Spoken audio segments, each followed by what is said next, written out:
Good afternoon, Speed Gaming, and welcome to this week's SMZ3 Super Metroid Link to the Past Combo Randomizer Logic. Today's focus is on hard mode, and on the left, Meterific. On the right, Arfalu.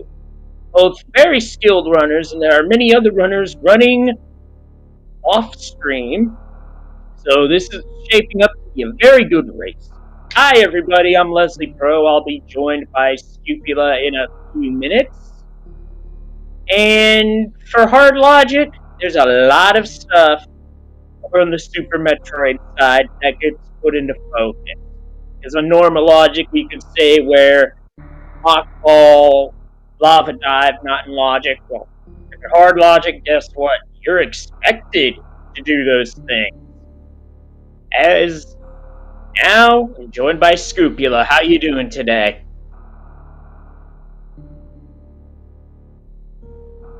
And must be some technical difficulties, so no worries there.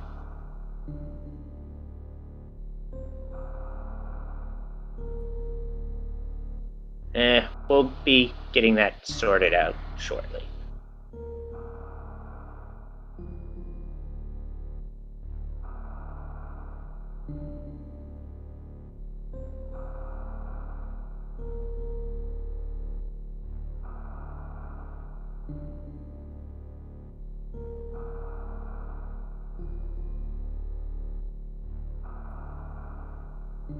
Mic check. Check 1, 2.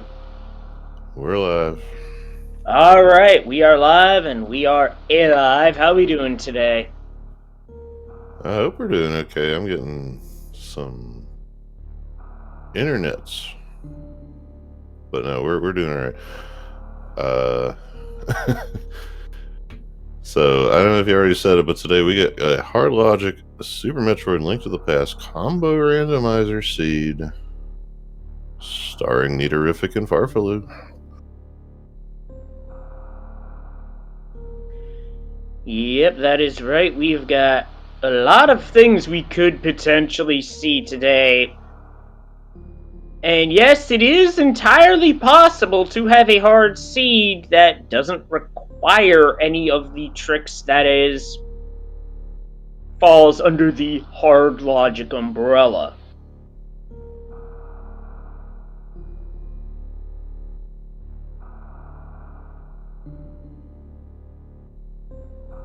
Personally, I see that playing SM Rat, but hey, it could happen. Yeah, and speaking of that, to anybody who's new to this, when you see these logic changes on these races, that generally just applies to Super Metroid. I mean, it can send you into Link to the Past, maybe at points differently than they would in normal, but while you're in there, it's business as usual. So, right off the bat, it's always worth mentioning, there are 2 checks available in Super Metroid as opposed to just one. Well, I guess I shouldn't say available. They're both available. One of them is considered out of logic and normal. The other one is attainable by a D-boost.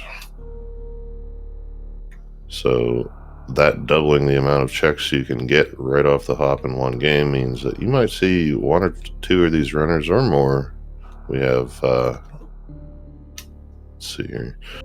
We have 14 total racers today, but yeah, you might see them go down there first just because both items might be necessary. And if they're nothing, you can just reset and do it the normal way, but there's still the standard, light world availability that you're going to see in like a Zelda 3 race, so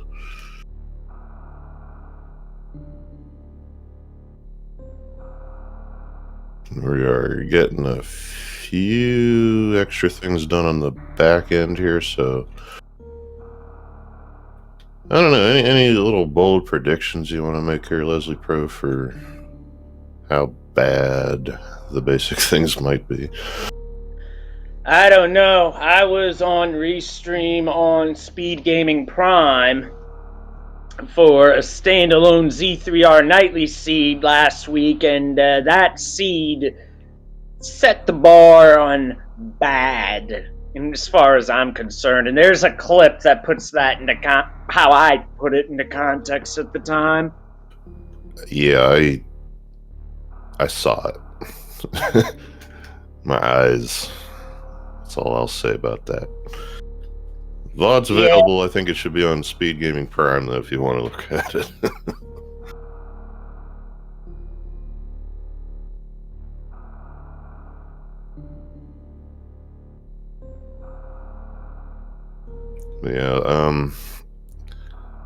Yeah, there's always the discussion about the 2 rand things you're looking for that opens up about half the game, if not more. One's called a morphing ball, your choice. The other one's the moon pearl, and very rarely do you find both of them around the same point. You're going to have the one or the other early, maybe. I don't know. Rando, we'll see. Yeah, for sure. Sometimes a glove. If you do see those beloved little MacGuffins early, you might be waiting for a glove for an hour and a half.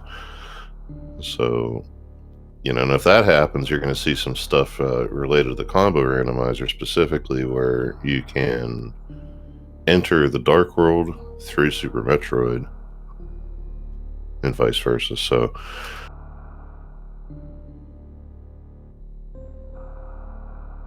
yeah, it could be a good time. Being hard logic, you might also see things like heated rooms, Norfair without a Varia. There again, your choice. Meridia, the water without a gravity suit, which a lot of times requires, if you don't see high jump, you'll see a spring ball or an ice beam. So if you see any 2 out of those 3 or 4 items, that's something else to look for. So it's like we are set and ready to go in about 35 seconds. Yep. Also worth mentioning that you might also have to do wall jumps at the landing site, which not in normal logic. But it's doable, but it's slightly finicky. It's not the worst thing that hard logic expects you to do, like a spring ball jump up worst room in the game. I've heard stories of that one. Oh yeah. These wall jumps that are specific to hard are basically any wall jump. When you push away from the wall, your animation will change. You'll see this, and you have a certain amount of time to get the jump off. But to get these harder ones done, you just want to basically, you have to learn timing and do the jump at the tail end of the availability to do that. So once you get it figured out, it's not too bad. It's just that one there you have to do it twice. And then here we're racing, as you can see. So you're not going to see it yet because we don't have any way into the gauntlet. So like I said, we're either going to see straight down into Retro Brinstar, or we're going to take the map station. Is it map station? I think it's map station, which turns into the Link to the Past portal. It is. Farfaloo making the move, Neaterific making the move. Yeah, I mean, normal or hard, there's still about 30 checks more you can do in here. So just some supers on Lake Hylia Island. It's a nice thing to check first, just to see if there's something you need to worry about come time. Whew, good start for Farfaloo with Canis Samaria. Not only, well, at this early stage, hold that thought, map check. 2 non-green pendants in the light world with a crystal at Hera. Back to Canis Samaria. What you can do with that is you can use that as a weapon to rush front of escape. You definitely can. You don't even get to think about that much because that's rare to find early.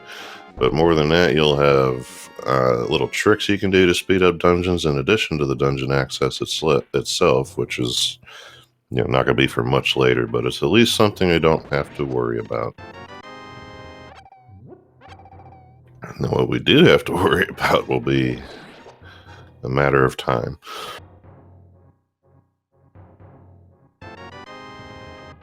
But Nice divergence. Aga 1 not required for Lumberjack Tree, and the uncle carrying silver arrows.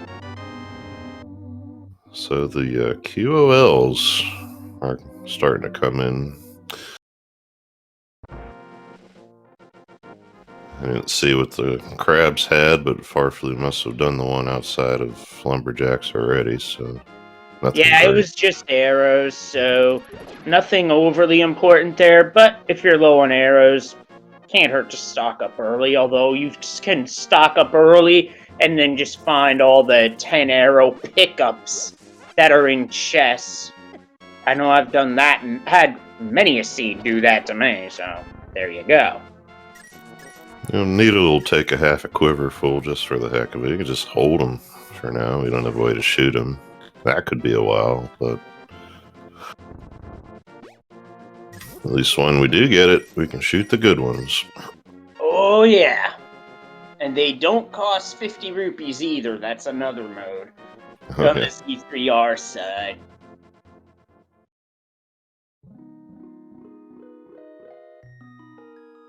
Yeah, Nito sees just the 50 rupees under the tree.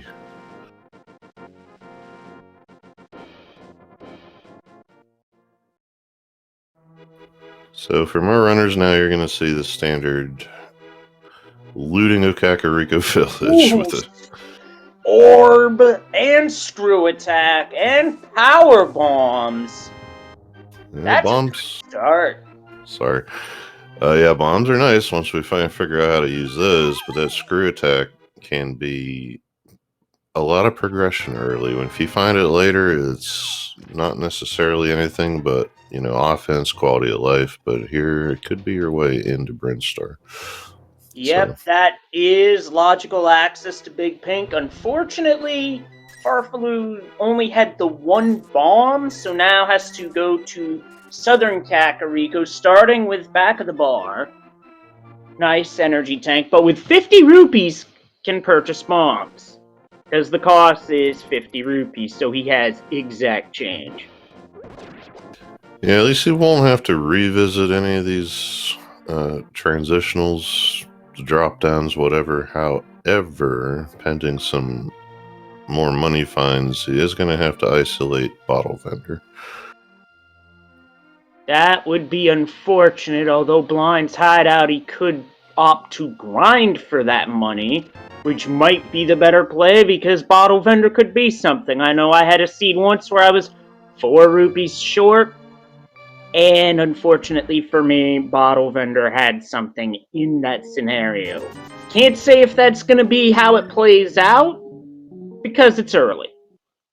Although I am surprised neither runner opted for Houlihan strats to get 225 rupees. Yeah, they're bolder than, say, someone like me. It's a thing you can do, but I think they're either hoping for money or figuring that they'll find enough stuff to move along and come back later. And Wave beam. Oh, there's the big bucks. So yeah, that worked out. I would have liked to seen what they did without it, because I want to know, but just some missiles. Value not very good there. Just the way it goes, but Wave Beam early does take out Wave Gate from what the hard logic can expect you to do, as well as the gate glitch that can be used to get to Crocomire. So, those are off the table for today. Library, just a piece of heart. Yeah, you're expected into those things anyway. It's just a little more free now, but I will say this, finding those bombs vanilla in the well is always feels bad. After you just bought 10 of them. That's a case of the game knows. Nitorific isn't going to find bombs here, but will find the progression that Farfaloo did, and that's just missiles, and Farfaloo is not interested.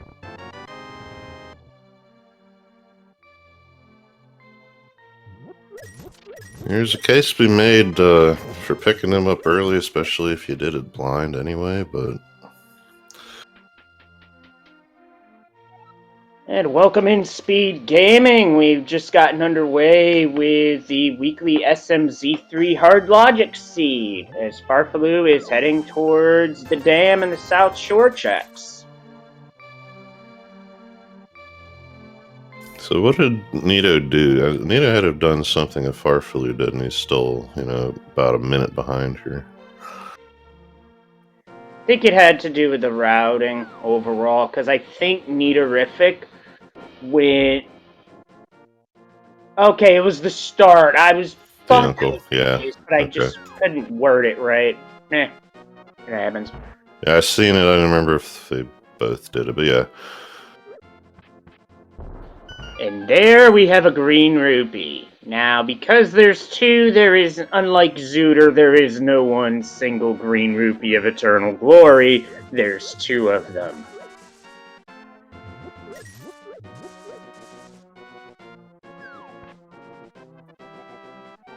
Yeah, so our tracker, Maddie Walk Herd, has mentioned that the big difference is Nitorific having gone to Uncle, which is why only Nitorific has the silvers. And these mini Moldorms are not cooperating for Farfaloo at all. He gets through and still has a few bombs to spare, which is nice if he chooses to continue on to Ice Rod Cave. Just a lot of ammo in here, I guess. Yeah, gotta be careful though, because those crabs will one-hit KO at this point, because they do 2 hearts damage.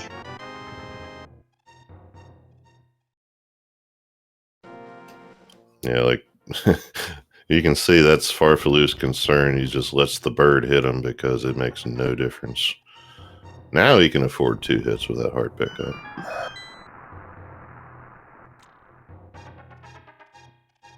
Still, best to be cautious, like throwing that bush to... I don't think the intent was to block the Octorok's projectile, but that was the end result because the bush does cancel it out. Ooh, Nitorific is heading towards the desert for an Agena play. Let's see what Farfaloo gets here. 10 airs. Okay, so the reason Nitorific's doing this is to scout Desert Ledge, because there could be something here, and to potentially see super missiles, and to guard against what the SMZ3 community and folks within have dubbed as a dirty Agena. Now that term comes from a seed where Agena has something as literally your one-off way out there Sphere Zero check. It's kind of gross when that happens. Yeah, and this is something not a lot of runners will do, so if you do this and there's something here, just missiles, but if there is, you're in good shape. If not, it's not a big time loss. I will mention, when we're talking about Farfaloo and his crabs, the Sandmen, the Gelds, I think they're called Gelds. Yeah, they do a 1 whole heart of damage.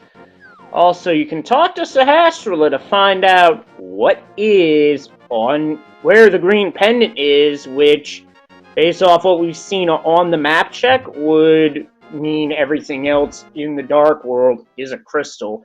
And the divergence continues as Nitorific is going through the front of Hyrule Castle, Farfaloo into Eastern.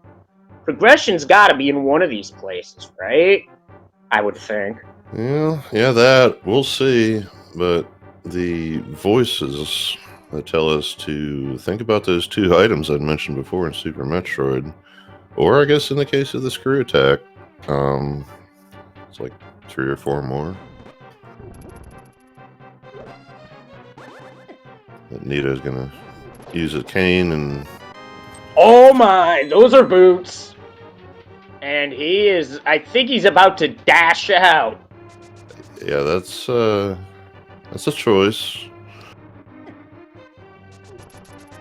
Oh no, I know exactly what this is. This is a strategy that is known as stealing the key. You take the key from the guard or somewhere down in the front of Escape and try to rush the back. Now, it's out of logic already as it is because it's Dark Room, but it's even more out of logic in terms of key logic.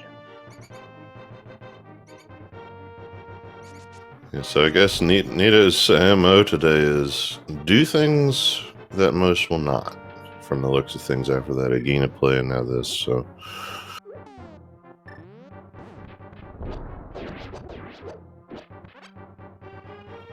Bomb does some nice work against the ropes in the second Dark Room. Third Dark Room has a treasure chest in it. And that's the nice thing about this block. You can use it to orient yourself. He's going to find that torch there. In just about about a half second to the left and up, I think. There it is. 100 rupees. Now, what you don't want to see on this play is no key in the back, because then you will have key locked. And that could be bad.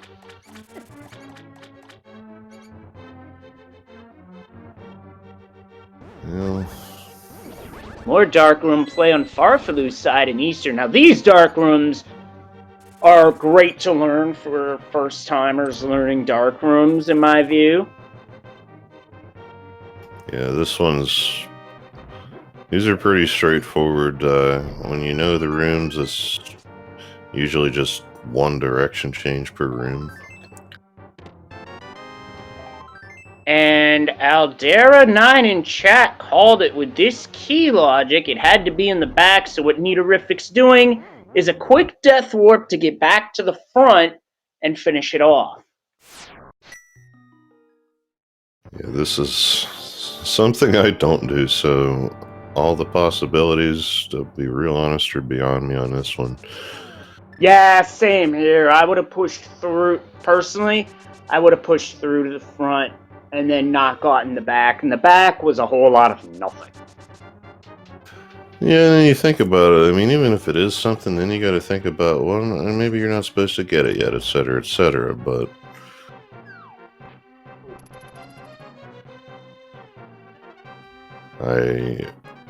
Maybe we'll have Nito explain it if he's willing in a few hours, I don't know. Yeah, there's a lot of seed left, folks. But at any rate, those boots do give Nitorific one more check that he wouldn't have had otherwise as Farfalu gets silver arrows, and that's the Bonk Rocks. His early Bonk Rocks could easily have something in this scenario. Yeah, that's what I was going to say, is boots are nice, especially in SMZ3 when they're not keen to present themselves often, so Farfalu's going to come up with them pretty soon. We'll see how he does the escape, but I think that's going to be a map in Zelda's chest, is why he's quitting, because he must have been counting. Yeah, that's what it looks like to me. So that play worked out pretty well, actually, for Nito. Yeah, and what's gonna help is, even without a sword, the movement speed gain from just having the boots is gonna speed up these South Shore checks ever so slightly. Yeah, now Nita's gonna find that same bunch of ammo in here. I'm sure he's hoping for just the few pennies he needs to do Zora, which would all be out of logic. You can water walk down there and get a whole bunch of stuff done this way. However, unless Waterfall itself has it, I'm not sure he's going to come up with it.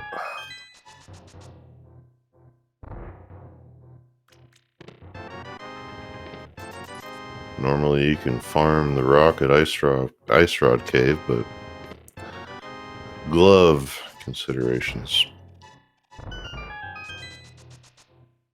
And without that, you have to do a very slow farm at Blind's Hideout. Personally, I don't prefer that. In the last seed I played, where that would have been the best option, a boomerang popped up, and the stun prize was a red rupee. Of course. Yeah, I'll take the red rupee grind as a stun prize any day of the week over that.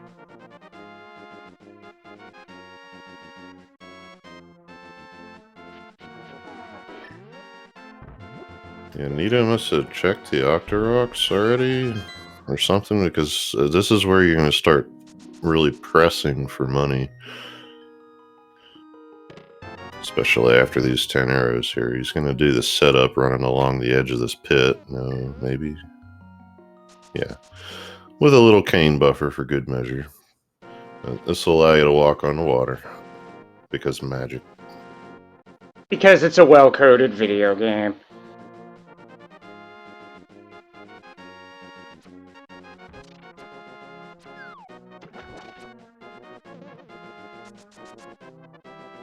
Welcome Speed Gaming 4 to the SMZ3 Weekly. Nita's still getting used to having the boots. It's like, In fact, I'm not sure exactly what's going on here. You can run into and out of waterfall, no problem. I think he wanted to see what was there on Zora's ledge. Yeah, you can still do that in a straight order unless he's got like 3 heart pieces or something. Maybe that's the case, because... We got an ether medallion in the waterfall.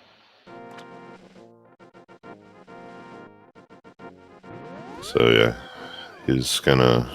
Okay, so he wants to end this route with Hobo. That's why.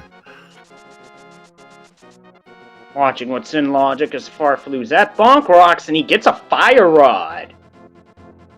And we will mention here, for those who follow Z3, we do this a lot, but we'll do it every time. Fire rod puts nothing in logic, including the rest of that escape.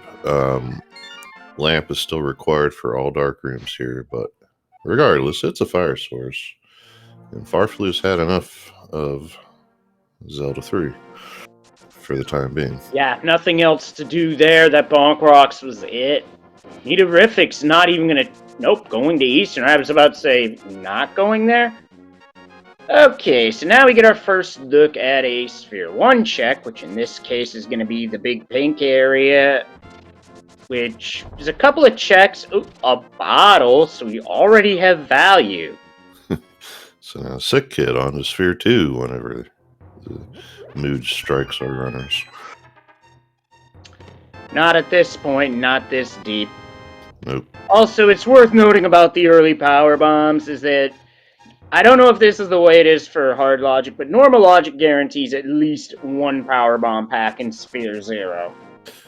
Yeah, I'm pretty sure it's the same way in hard.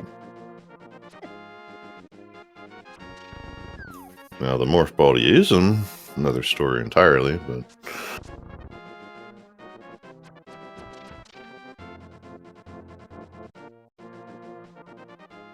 Farflu did not... You can eyeball that check inside what I like to call the mock ball room. It's the path to the Brinstar Reserve, but not too interested. Figure it'll end up there soon enough, so it makes sense. It does, although to be fair, I'm surprised Farflu didn't save scum. Because sometimes I save scum this in case it turns out to be nothing. That was unnecessary today because that's a hook shot. Doesn't do anything for us right now. We still need a logical way to get up to Death Mountain, be it a loot, a glove and lamp, or a morph ball. But that is something. Yeah, I think Farflu maybe was just banking on something after, as much as Zelda was cleared out as being down here, and of course he finds this, you're not going to reset it. Because why would you? But, yeah, like you said, it doesn't do anything right now, but we'll shortly see him heading the other way. And like in chat pointing out, old Mother Brain, you can screw attack through the floor and check that item as well.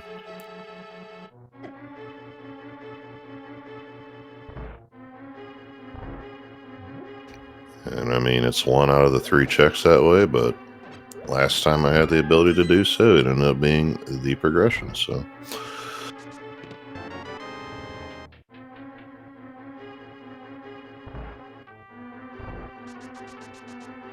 So one way of saving process is literally just taking the transfer portal between games, going through to Link to the Past back to Super Metroid. Farfaloo is not doing that. Farfaloo is going right back for the save. Could he get up to Gauntlet right now? Which would be a reason to save Scum at the ship, but you gotta be careful because you can get stuck. And if you get stuck, you're soft locked. Yeah, he can check the very first item under the Chozo statue is a path for the Morph Ball only, but doesn't look like what he's doing here, so probably just a setup for a reset.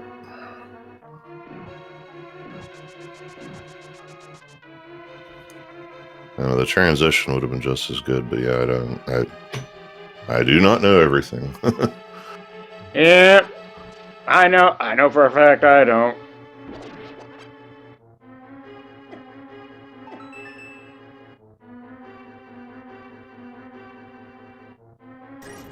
Yeah, so, oh, yeah, this is hard logic, that's right. Yeah, we do have the ability, logically, to get to the one item up there.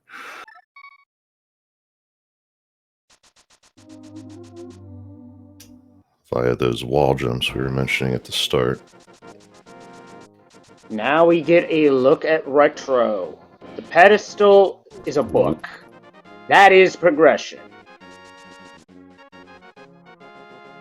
Albeit could be for only one thing in Desert, potentially, but that one thing... Actually, no, we have boots, we just don't have a glove, so scratch that.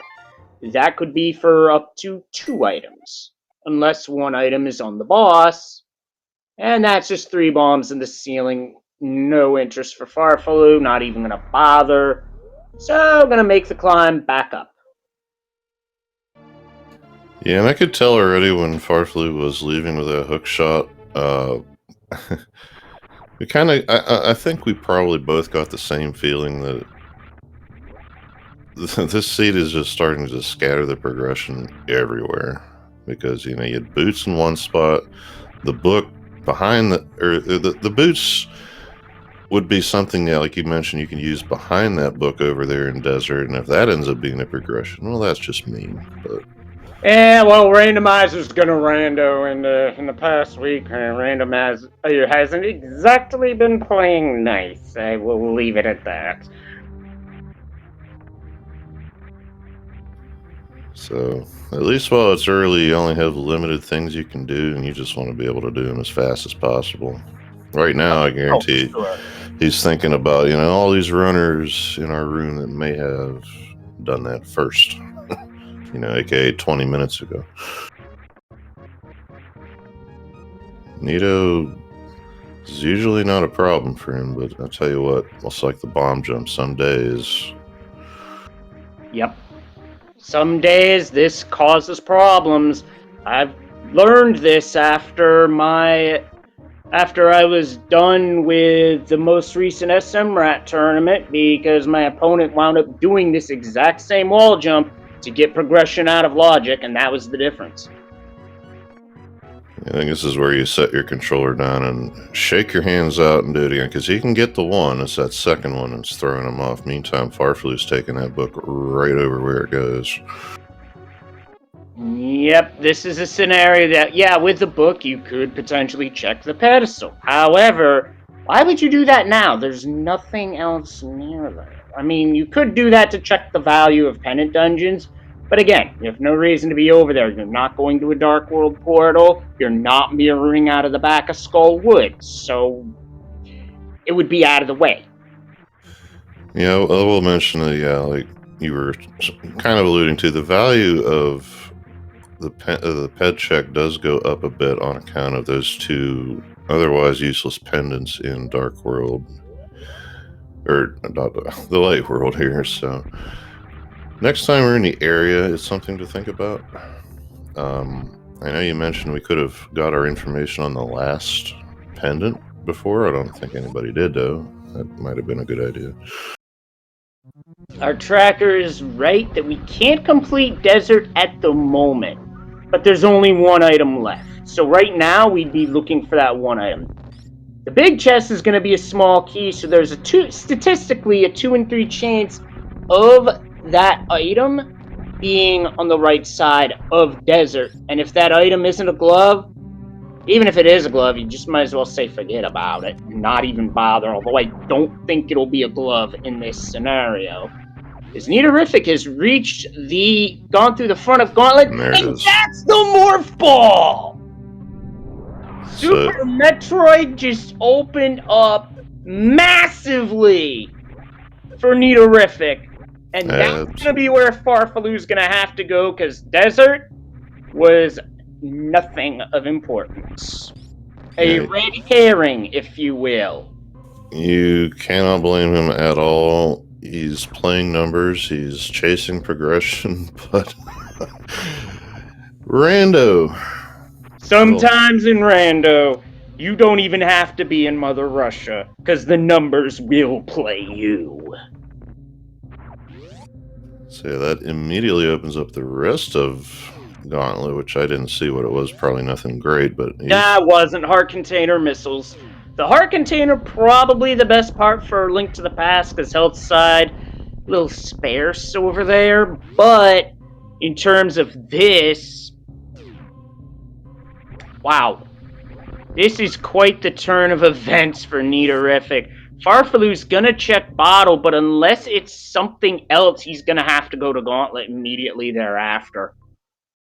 And being that's the morph ball, I don't, at least for Farfaloo's sake, hope it's nothing here, because he's gonna have to get there.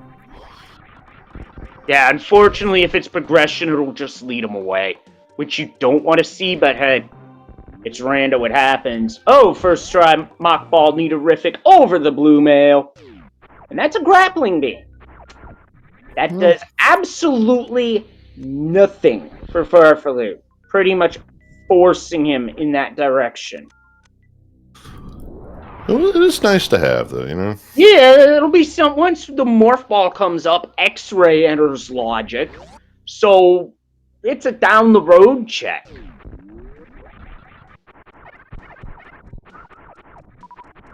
Yeah, Grapple Beam's utility goes down by a lot here in Hard Logic. There's other ways into X-Ray that they don't have yet, but the only thing I think it's 100% required for is Shackle, since the Ice Clip is not, but... Yeah.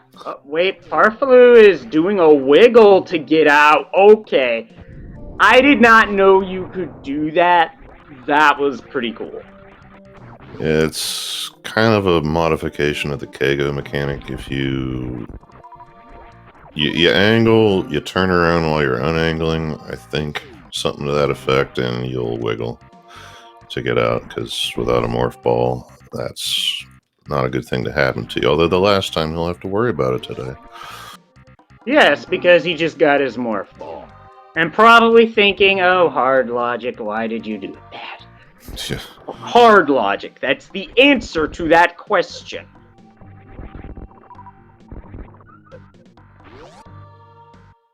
Although now on Nitorific's side, we get to see the utility of Screw Attack for clearing out enemies that would otherwise latch onto Samus and drain health. Similar to the Hopper Metroids of Metroid Prime 3. Nice mock ball on the exit, by the way.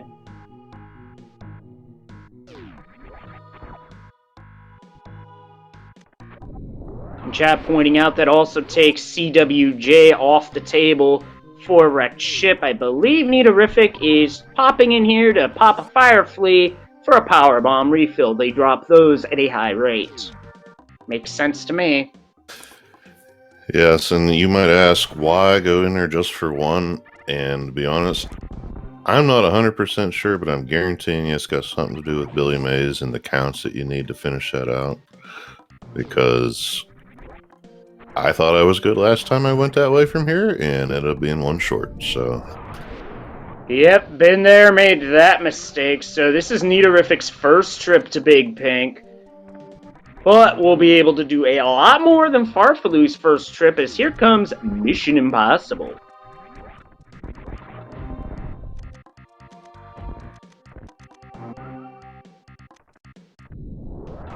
Nice energy tank. We're now getting close to Hellrun territory. Oh, nice jump exit to get Blue Mail and pop right out as Nitorific gets the hook shot. Does not go... Wait a minute, I take that back, as that is a setup for Charge Beam. That's just a different power bomb placement that I'm used to. It wants to open that and Spore Spawn skip. What you don't get to open is the Wave Gate, though, so... And Spore Spawn skip saves about a minute, so it's definitely worth learning, folks. So I just now... Especially for the NMG, especially for the any percent or the hundo run. Yeah, so I just figured this out now. It will save him a power bomb because on the way out, since he's going to have to use one to get out, he's going to place it toward the ceiling, and that will open Wave Gate. So it all works out. And there it is. We learn right along with everybody else. Actually, it looks like that gate was already opened with a prior power bomb, so no big deal. Well, anyway, if it isn't, that's how you do it. And our Wave Gate item is another energy tank. So yeah, we're approaching Upper Norfair Hellrun territory. Okay, so that power bomb that Farfaloo just placed to get into Mission Impossible must have also opened Wave Gate. Or at least that was the idea. So yeah, when you play normal logic, or you watch it, or whatever you do with this randomizer, these E-tanks, whether you find them in or out of logic, they're nice to have. That's it. Now here, every one you pick up to 5 can be actual progression toward those hell runs, like you were mentioning. This Nito finds Bombos at Green Hill Zone. Nice find to have for later, because assuming we have to go into Ice Palace, that makes Cold Stare Phase 1 a lot easier. And we've already found both boomerangs, and Nitorific can have a slight exploration advantage over Farfaloo here, because Nitorific is making this trip on the first pass, not a second pass, so is able to clear it out. Yeah, and plus Nito, since this is Farfaloo's progression, there's another E-tank. We're at 5 plus, I guess, 1. I believe reserve tanks can also count in that, but if you're gonna drain them manually, because if they drain automatically, you still take damage. So yeah. Yeah, that's just a wonderful oversight. Flippers. Yeah, your iframes burn out while it's counting, so if you burn it out in, like, say, a heat room, no big deal. But if it's off of enemy contact, then yeah.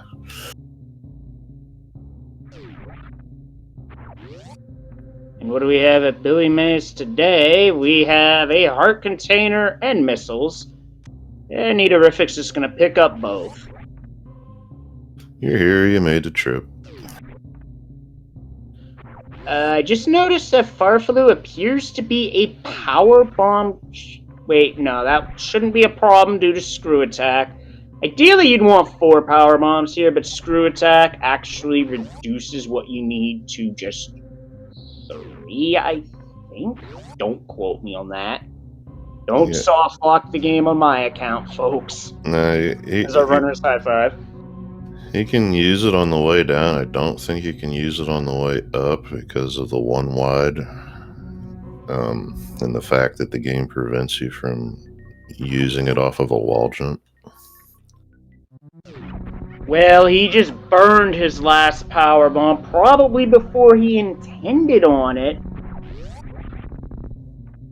So won't be able to get there, but in this case, he's not missing any major progression, so it's no big loss, but I guarantee that's going to be on the back of his mind. Yeah, that's pretty much the worst part about anything in Rando is, even if it's nothing, knowing that it's nothing is, well, it's got value. Yeah. So Those of hopefully us he in doesn't revisit. commentary. Yeah, those of us in commentary know its value. Those of us running, that gets in the back of your mind, and that, yeah, no, that's not a good thing.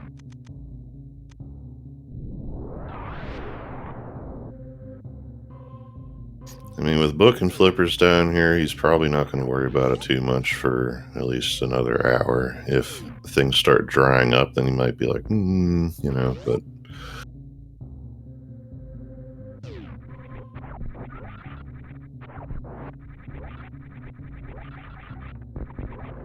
no, those flippers, point to the camper, the waterfall checks, things like that, which I guess that wasn't much, was it? Nah, it wasn't anything, although the only thing we didn't see out of that was the Scam King Zora, although I think that 50 rupees that Bomb Terizo had, well, that might be the money that tops that off. So Farfaloo, due to not having any bombs, is going to have to do the Alcatraz Escape here, which, first try, no problem. You bounce off the wall, you jump, you push down, you push left, you're out. Sounds easy, right?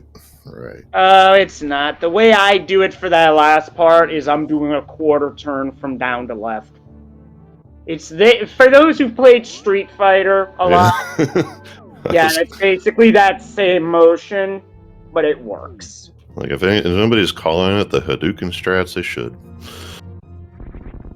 Nah, that's more like Hurricane's kick strats for Ryu, but Oh, toward to down or down. I don't know. I don't play it. Yeah, that goes to the back if you're facing left.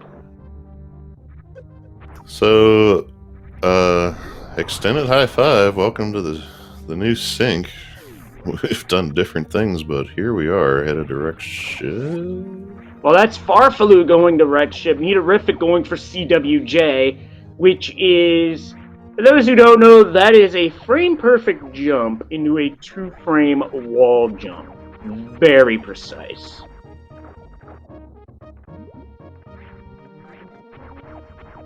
And sometimes you have stuff like that where your jump just gets eaten. Yeah, that's... I don't know. I'll tell you what, I can hit the one frame, I can't hit the two frame. Games make sense. See how nice that grapple beam is already.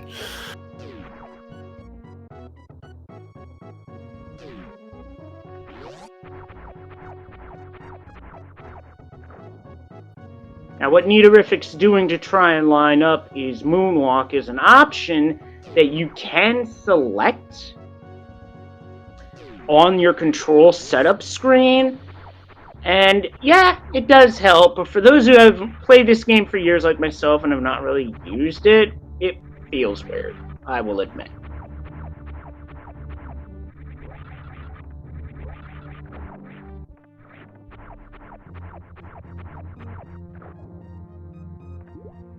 And our first boss today is going to be Phantoon,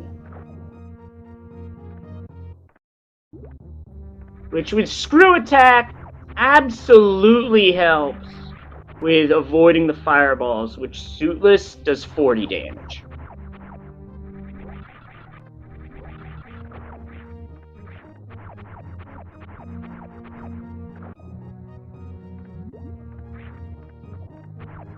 Yeah, these are the kind of runners who'll come in here with no suits and like one E-tank too. So I think with 6, we're gonna be alright. Yeah, Farfaloo's doing really well so far. That was a really good Doppler for the first phase, which I'll admit I am not the best at explaining because I'm not very good at that strat. We all like boss fights. I wanted to get Farfaloo's thing focused here. I did so about a minute and a half ago, and I guess SG says no, but... There it is, nice 3 cycle for Farfaloo. Optimally, you can get this fight in 2 cycles, but that's really tough. Oh, Nitorific almost had it.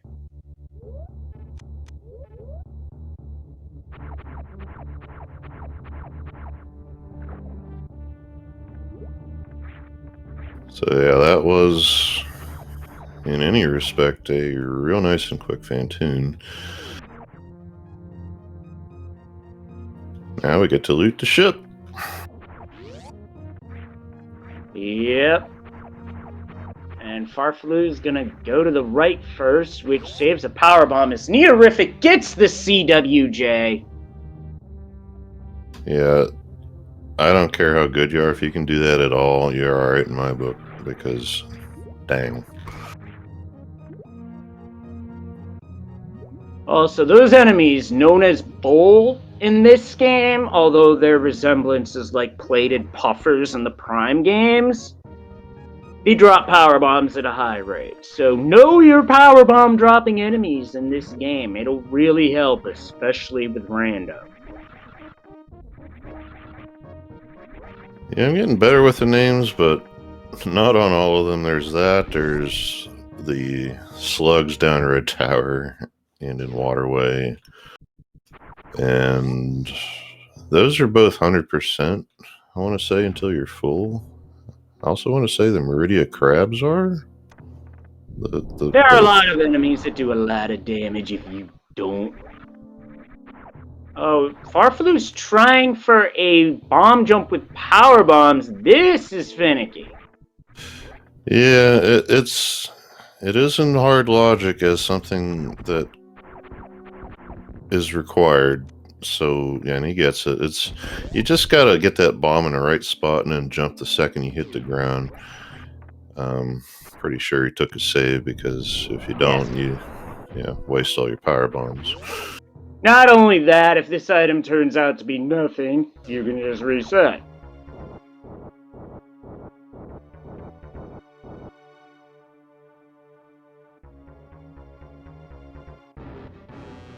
But, it's out of logic that way in normal, but no matter what, it's just still nothing you want to leave behind, and that's a charge. Speaking of not leaving things behind, you ain't leaving the charge beam behind, because that is an item that has no logic, whether you're playing normal or hard. But it is extremely helpful to find, because if you run out of ammo and you don't have charge, in some of these fights you're just screwed. Great backup to have, and with just wave, you can use the X Factor charge combo and potentially deal out some major damage.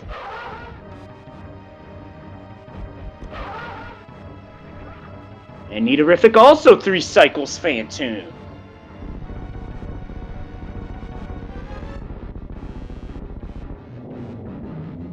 And Farfalu wants to get a few more power bombs. Completely understandable. Great resource to have.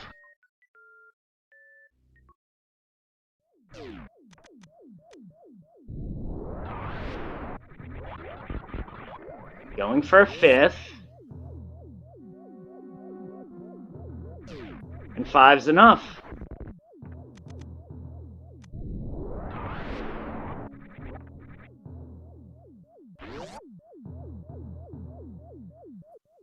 Farfalu gets the clip through the floor. Not necessary to know, but it saves like a handful of seconds, which is great if you're trying to speedrun, but it can make a big difference in your time, because I've seen some of these races be decided by seconds. It has happened. It's a lot more useful than just, say, Super Metroid, because this is a 3-4 hour randomizer, but I have also seen a few of these races decided by a few seconds. That's something. Just 20 rupees in the attic. Farfalu, no thanks. And now Neorific going for the safety save, assuming going for the same strats we saw from Farfalu, which, if he's successful, will reward him with a charge beam.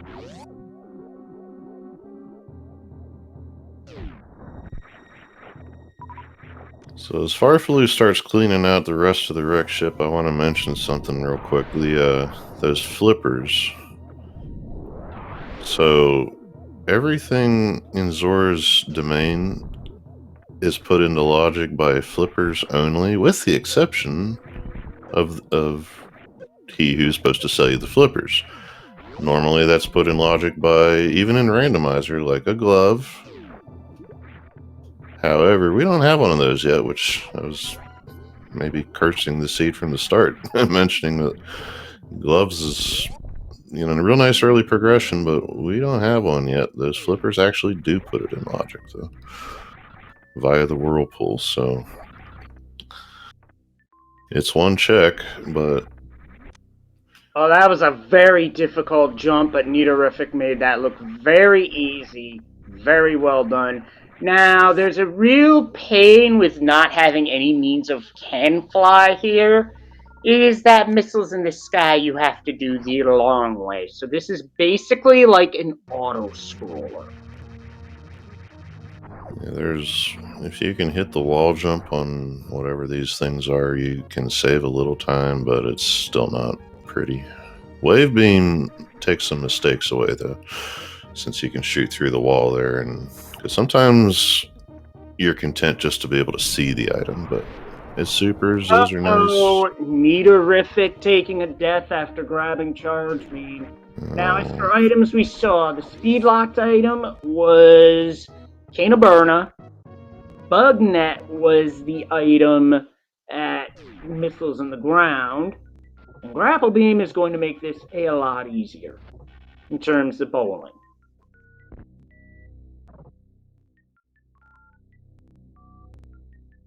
Yeah, even as I said it, I did not expect the grapple beam to be this useful this early, but like I said, the way Nito got in here is perfectly logical. This is it's just hard. And a little slow, and there's just nothing you can do about it, so. Yep, that be the game for you. Like, and whenever he eventually checks the kid, he's going to have to tell himself that, there is no rhyme or reason to that grapple beam being there. And our destroyable statue had our lamp. Now that's another item that can show up in a number of places that can just be extremely annoying, especially if you're trying to get through certain dungeons like Pod, Mire, etc. But now what this does is when our runners go up Death Mountain via Business Center, that old man rescue is now perfectly good logic. I was trying to think of what all there was. I mean, outside of what they already did, which, like the escape, that was nothing. Farfalu did. I think he did. He did. He did all the way through Eastern up until the Bowlock stuff, so that was nothing either. Now Nitorific, having gotten out with the charge beam, taking a second safety save after that earlier death, I do not blame him whatsoever. Now, at some point, you got to slap the Band-Aid on, but yeah, like you said, Old Man, which is, again, without a glove going to be something logical, but only from the back. And we say that because here in SMZ3, the way Farfalu's headed, you can get to the mountain from the entrance to Norfair, so. There's a magic cape and missiles at Alpha Power Bombs. Oh yeah, those enemies at Farfalu Road, the name of those enemies are Trippers, which actually serve as a platform. And now, while they can't hurt Samus, Samus can take them out with supers. Like, why would you do that? I don't know. Yeah, Rippers and Trippers. I don't see blades on either, but we'll take it. Yeah, they resemble a similar enemy that serves a similar purpose in the Metroid Prime games, whose name escapes me at the moment. And now Farfalu heading over to X-Ray. Now all these fire fleas, taking them out does make the room a little darker, but they do allow for Farfalu to regain power bombs, so it's a bit of a trade-off.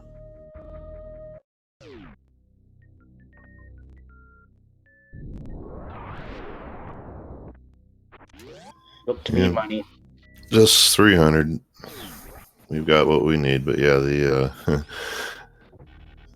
the runners are very well versed in darkroom traversal. Only thing is, that lamp that Farflu just found will not help you here in Super Metroid. Nope. Yeah, I'd say the toughest part probably is getting right back out at the end there, since there's single block platforms and we only have a power suit, but as long as there's still one in the room, you can see it.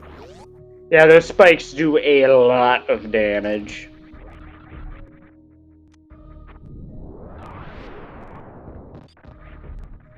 Was Farfelu trying to save some time there, getting over that breakaway floor? Because if he was, I need to know how. That's what I was wondering.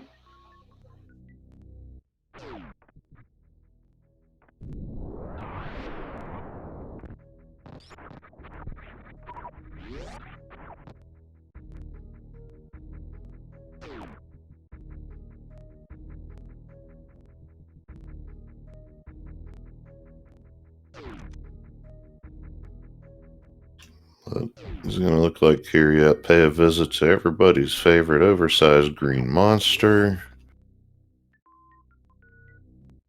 which there are 3 items in here, which also could be something. If not, we're headed, well, whether there is or there isn't, we're headed down to Norfair after this. Yep, chap. Oh, hey, there's our first sword. We definitely want that. First sword at 5312. The stats screen won't show it because that first sword was picked up in Super Metroid, but we know the time on our end. Yeah, that kind of thing isn't unheard of in SMZ3. You learn to run around Zelda with your bare fists, but nice to have. You also learn that playing standard random weapon or open mode in standalone Link to the Past Rando. Oh yeah. That was Kraid missiles, by the way.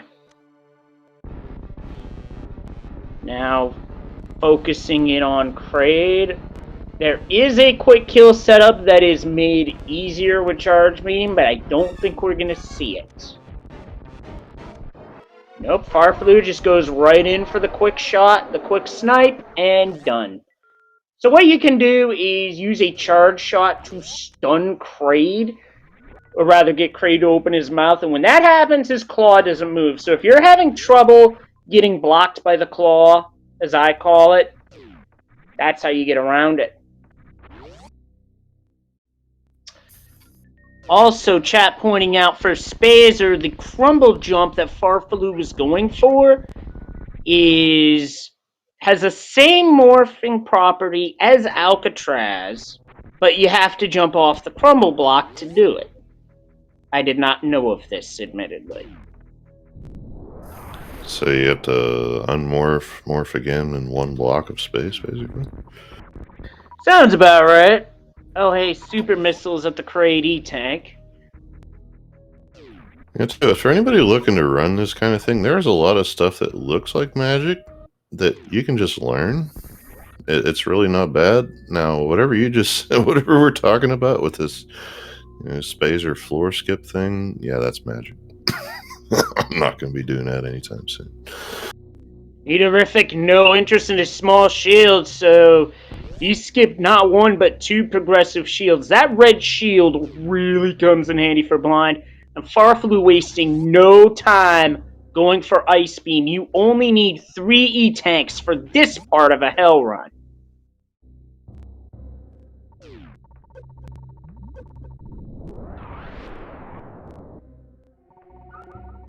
Well, I will say, for those watching or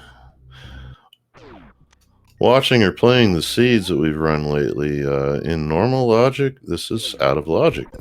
But at least for the last month or so, has happened to have progression here in Crumble Tower.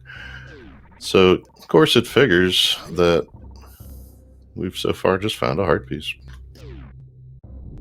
Which does no good for Farflu, which at 162 health plus reserves, not easy. Now, this is a room you don't want to go into full speed, because that's a crumble floor. And that's just a heart container, not even worth it.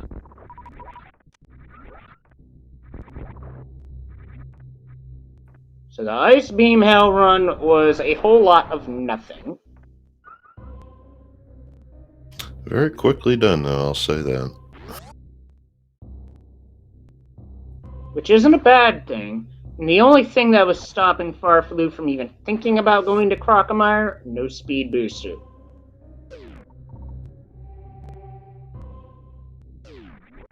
So we have 3 checks through this missile door here, and then barring that, we're going back to Zelda as we find some more quiver expansions and a heart piece. Niterific doing this the hard way.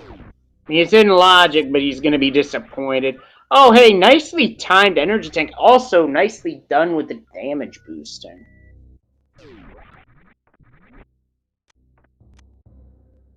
Yeah, it actually did go pretty well for Niterific. He's going to have to get out now, which is significantly easier. Yeah, but he's got to be careful. Each of those spikes does 60 damage.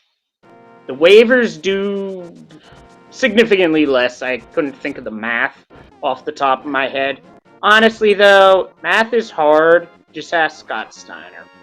Yeah, but if you see what he did there, just for those who didn't, took a shot off that waiver for iframe so he could land on the spikes. Guess what?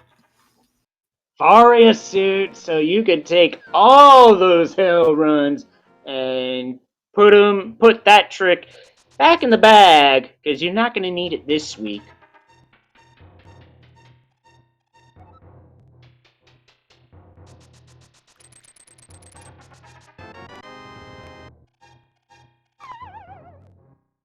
I say, with or without that suit, we can get to Crocomire, just not, via Crumple Tower. We have to go and gate glitch. I think they call it Frog Speedway, and then you go down. But we also have the wave beam, so that's not a problem. So the Frog Speedway part of that, I've heard of this. I've never actually seen it done in personally because I've never thought a seed would come up. But yeah, no gate glitch because of wave beam. I was just naming the room. I know there's a way through it, but just you would normally have to go around through Cathedral and all that, but yeah. Yeah, we're missing high jump, can fly. Ice beam also gets us there. You have to freeze an enemy in a specific spot in order to be able to do it. Oh, we don't have... Okay.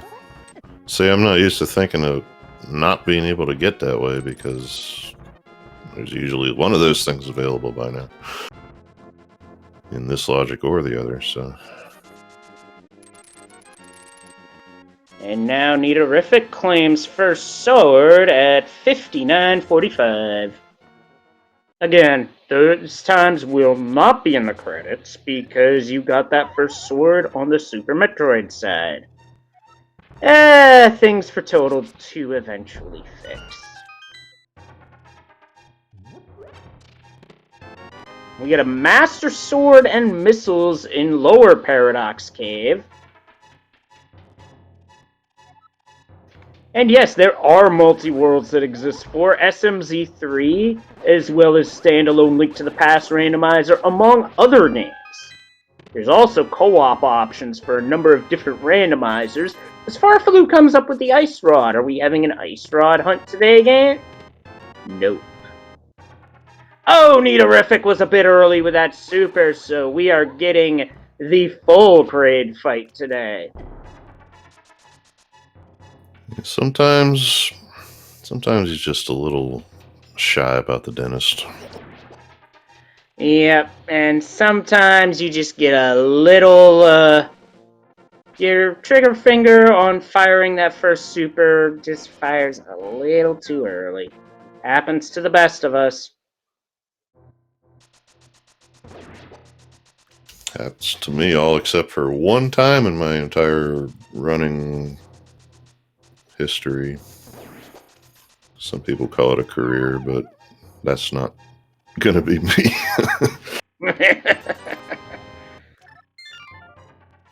so Farfaloo opting not to head over. Oh, wait, no hammer. That's right. So the way this seed has played out, it's starting to look like we may need to go visit Aga 1 to get into Dark World, but we don't know if that's an actual fact yet.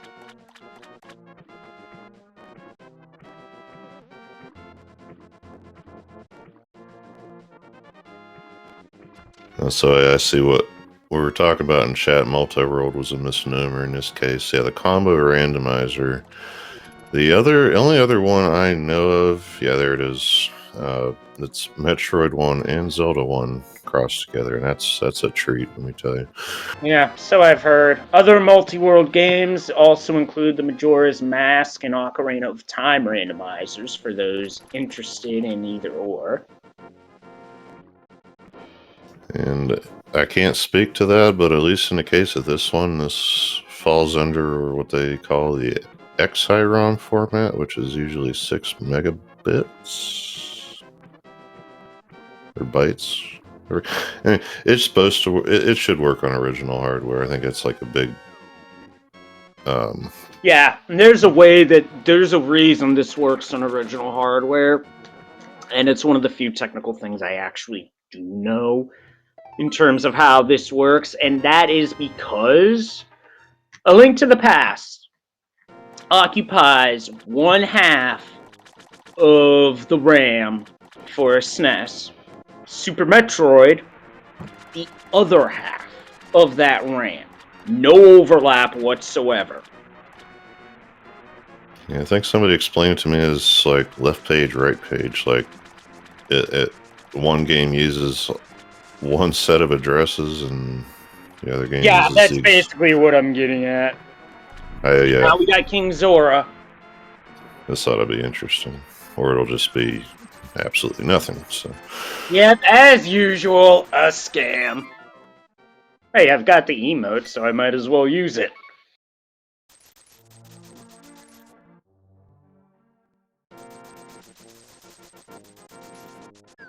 So I think Farfaloo is making the play to go to Castle Tower to get into Dark World, which at this point makes a lot of sense because you would need a combination of 2 items to even get into Dark World, that being a glove and hammer or both gloves.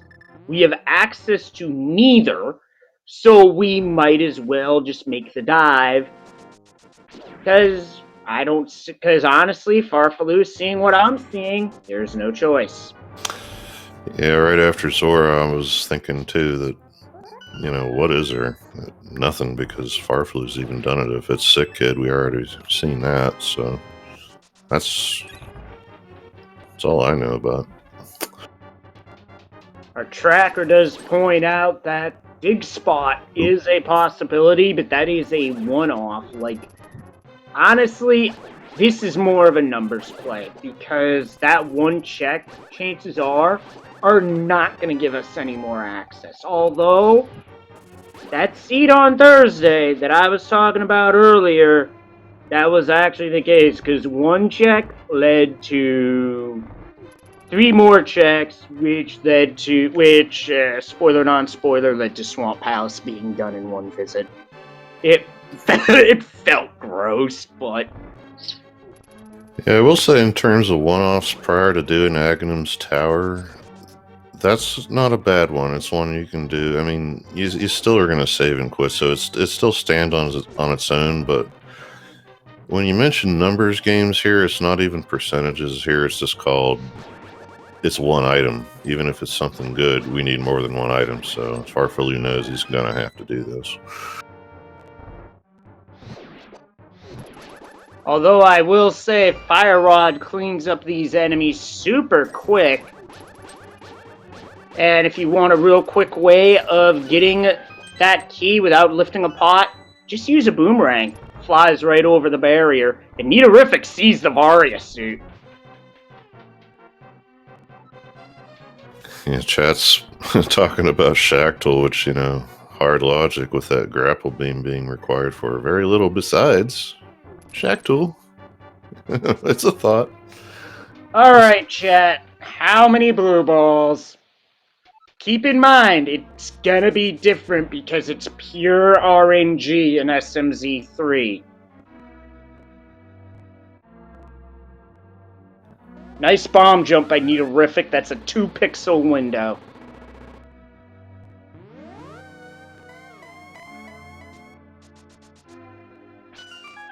Yeah, I'm gonna say 4, not too mean. I'm gonna say 1 because chat went 2, 3, and I might as well finish the meme of 23 as number 1. You betrayed your queen.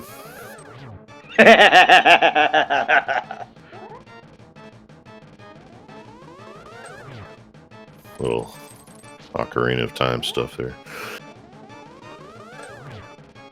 Nothing so far, so shots 2 through 4 have a 50-50 chance of being a blue ball. Shot 5 is lightning, and then the first shot with every cycle is always going to be a red ball. So in theory, you could have a 15 blue ball AGA 1 fight, which... Oh, hey, it's a clean 0! You don't see that very often. Yeah, it'll make you feel good, for sure. Oh, absolutely. Especially knowing how random that can be, because like I said, for SMZ3, it's pure RNG. A Link to the Past rando, it's set on ROM generation. Although, personally, if you run NMG, you probably want to save that 0 for a run that's on PB pace to that point, just saying. So just a half magic on the ledge so far, but as we know, we can get into all kind of stuff here between the hook shot. Well, okay. Oh yeah, that's right. No hammer, no glove, can't go that way, so you gotta swim. Then you can use your hook shot. Yep. I mean, another option you could do is poke your head in a pod, see if maybe you can get something out of there. Oh, hey, so our green pennant's Turtle Rock. That was awfully quick. I didn't see 5, 6. I want to say one of them was Swamp and the other Thieves? Let's say Mire and Swamp, or Mire and Thieves, I want to say. That's where I was looking at the time. Yep. Matt's got it. But yeah, nobody checked from Saha on that third pendant. I had the thought, I didn't say it when we saw the ice rod, you know, before, like a sword. But sure enough, that's our last pendant today. The way Farfalu is entering Skull Woods is how you enter Skull Woods in this situation when you don't have a glove. So, by this token, it is possible for at least one glove to be here. I once did have a standalone seed to have both gloves here, which would be rude, but wouldn't surprise me because Rando's gonna rando, and Neaterific is about to get stamped. I'm putting money on one in Thieves Town. It doesn't even matter which, will be in the same sphere, but... Item 1 missiles.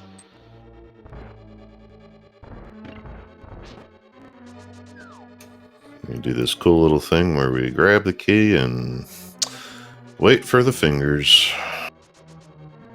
Or maybe we don't. We have a fire rod. I forgot. Yeah, with fire rod, you don't even talk to the hand. You ghost the hand. The fire rod was way back. Yep, way back at Bonk Rocks. And Neaterific is going to check the dig spot. It's just one item, but it could still be something. It was something, alright. Super missiles, which is not what would have helped the situation. So that does confirm that AGA 1 is required to get into Dark World.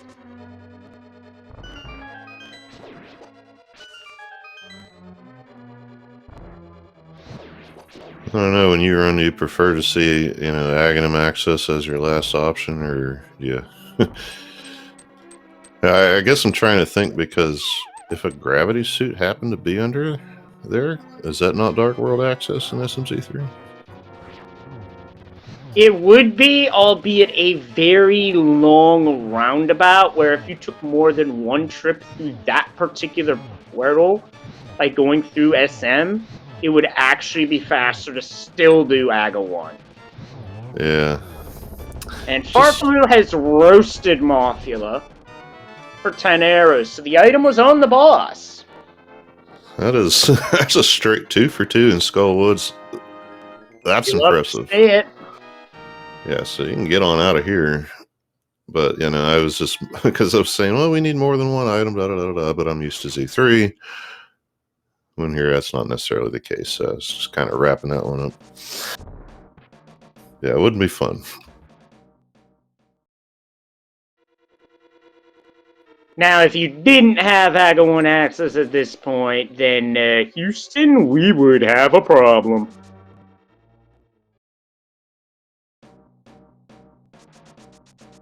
So off to the village for Farfalu and off to the wizard for Nidorific.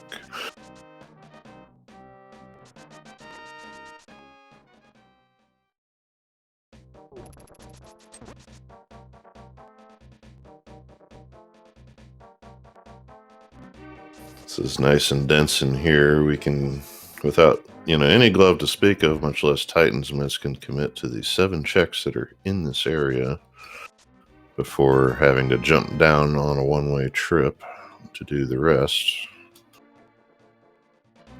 And that's why you're probably going to see Farfalu do it all on this trip, because it would be a one-way trip. We have no glove, we have no hammer, and getting back here would be a massive pain in the butt. Yeah, and that being said, yeah, it could be 6 items, because there is a possibility of something being locked behind the hammer in Thieves Town. We hope not, but like you said, this isn't something we're going to leave for later.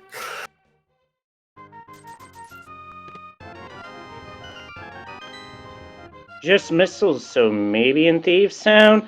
I mean, it is risky, potentially leaving an item locked behind hammer in the big chest.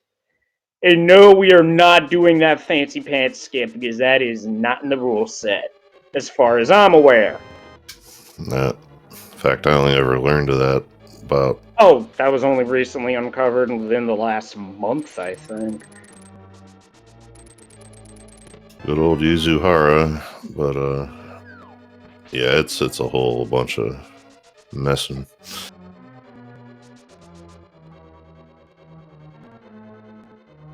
But yeah, you're in a race situation. It's the play you're going to make every time, because no runner in their right mind is going to leave stuff in here.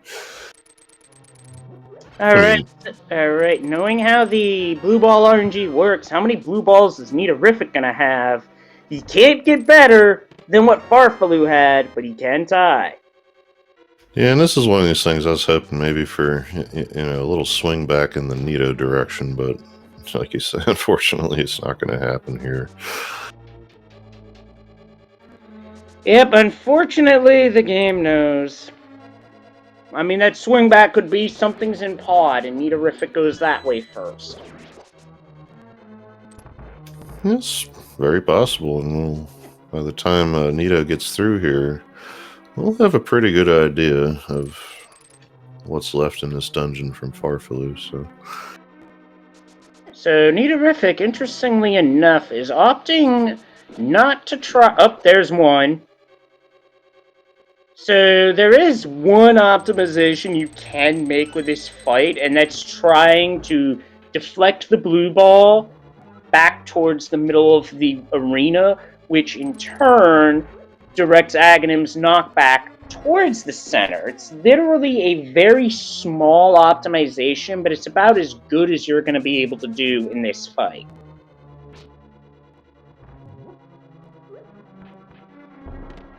It was 2, so not much of a swing in Farfalu's way, but we'll see how it all plays out.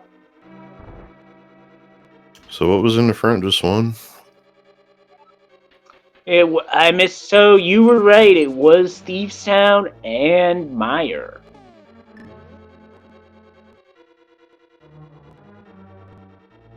So we map, big key, small key. So yeah, there's... Okay, so... Yeah, the odds of something being in the big chests are kind of up there right now. Yeah, we don't want to see the compass right now. Although if we saw the hammer in blind cell, that would alleviate all concerns on that front. And no glove means Farfaloo has to clear that first room, can't cheese it by lifting the block, which is actually what the devs intended you to be able to do, was to use the Titan's mitts to lift the big rocks, but it didn't work out that way. Yeah, that's what I always thought. Like, that was supposed to be a lift 2 only thing, or lift 3, whatever the game calls it. Lift 2.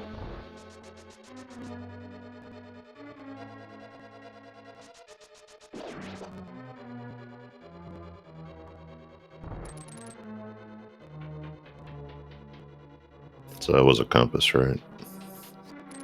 No, that was just $20. I think in that case, Farfaloo will take it because it's not the compass. Okay, now we get the boss and a pun.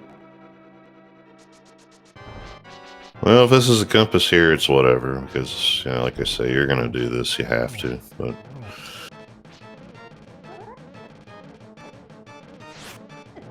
In fact, I'd say even if it was a pendant, you'd probably be doing this. In this scenario, maybe. There was one seed where I didn't do this because it was a pendant and it bit me in the butt. That's what Thieves Town does in this rando. The days you don't do it, it's something. The days you do it, either it's nothing or you get the bad news that you might have to come back here with the hammer. Yeah, but like I say, comforting news is just about everybody in this race is going to have to do it. So yeah, it's annoying, but what can you do? Rando's going to rando. I mean, the question will be how long does any runner put that off? I mean, I wouldn't come back till last location, but probably. Now we got the dig game. It's anywhere between 1 and 30 digs. Oh, hey, 7 dig piece of heart. Farfaloo's piecing out. Yeah, Neaterific is, you know, making a good play. That's something I do all the time. Checking, you know, at least a good chunk of the front before going to the back. But, you know, unfortunately in this seat, that's just going to cost a little bit. Not too bad. He's not doing the whole thing. And we've got a blue rupee from Stumpy. So hopefully Hype Cave is something. Otherwise, it's really looking like Pod. And again, no glove. Gotta take the long way. But guess what? Everybody's doing that. Yeah, so whatever it is we're supposed to find, it is sure taking its sweet time. Some of these seeds be like that. Oh, there's a find. That's the mirror. Hey, who wants to dip Swamp Palace? In this case, I certainly would. But you also have in nearby. You have K45. You also have the Ether Tablet. Honestly, I leave no stone unturned here. Yeah, if you're later in the seed, you might do that. You do the dungeon first, or later in the seed, you might do the dungeon after doing all that. See, if Farfaloo is at least going to check the tablet now. I don't know if he runs all the way up for those screen transitions to get 45 just yet. Yeah, he's definitely doing tablet. Neaterific used Ether in the torch room of Skull Woods as a means of clearing out the Gibdo, which works really well. As for our Bombos tablet, missiles. Good idea, didn't work out.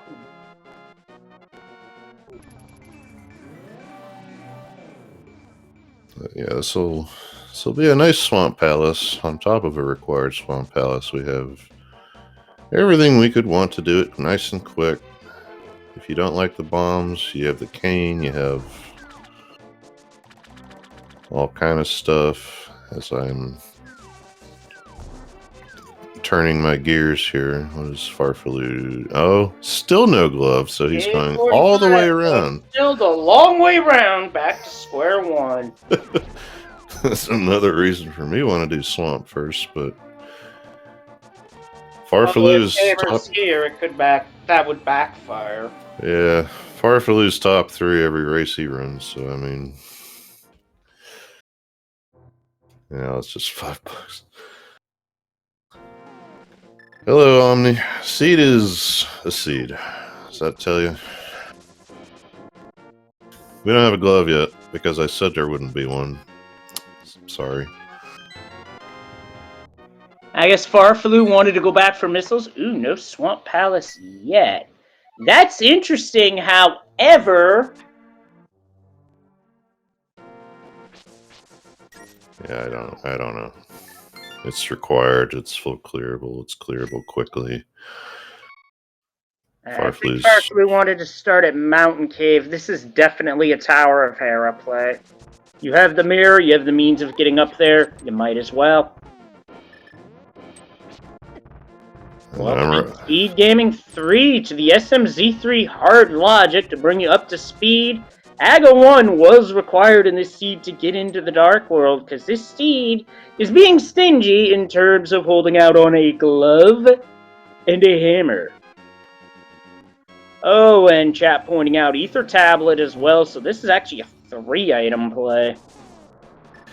Yeah, the only thing is you're up here, you want to do everything you can while you can, and I don't know, I'm just writing this down because what he's going to leave here is Spike Cave.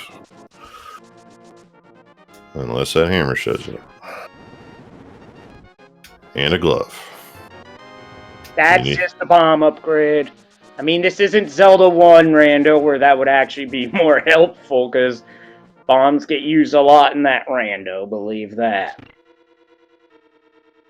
And if Arflu's just been kind of making these plays all day, so I guess that's... Oh, hello! Yeah, so that's a glove in there. That'll take at least some of the pain out of the overworld. Oh, guess what? We gotta do the basement. Unless you know how to do Harapot. Well, you can do this, and he's doing the easy way, which is one horizontal pixel setup after you line up on the blue blocks there, and then one approximate setup before you hook into the pot. But what he's hoping for is that the other item is not in the big chest, because if you're up here at this stage, I want to think you'd have to do it. Unless he thinks he's coming back later. I don't know. One shot at the bumper skip, that's good. If you miss it, you save yourself, you just move on.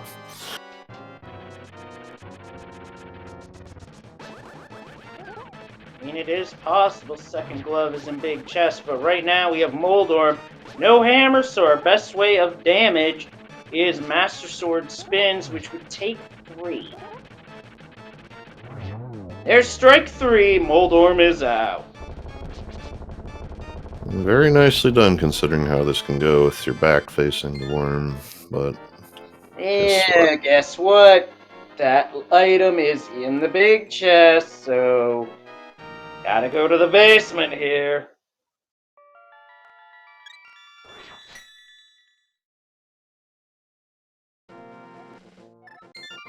Not even a thought. Leaving it.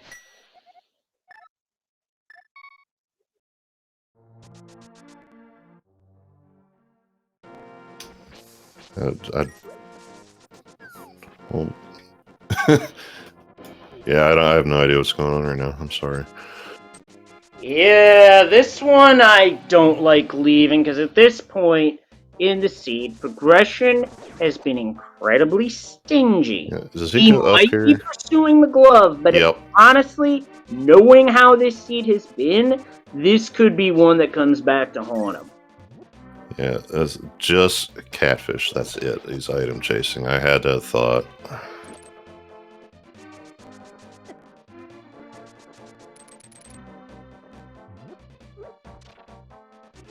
I wouldn't have item chased that soon, for the simple reason that there could have still easily been something up there. And unfortunately, this is one of those seeds where knowing Harapot actually comes back to haunt you, because by knowing Harapot, you skipped an item. Yeah, the thinking is likely, and that's just a heart piece, but it's out of the way. But he might be thinking he'll find a hammer before the hand, so he can go back up to Spike Cave at the same time, if needed. But if that's the hammer in the big chest, then he's Yeah. out of luck on that line of thinking. So many variables with randomizers. There really are, because then the next thing I was going to offer is, well, it's a hammer, so it locks out so much, meaning you are going to run out of stuff to do before, say, something like, I don't know, an ice rod, if you were to actually need it, something that only locks one thing.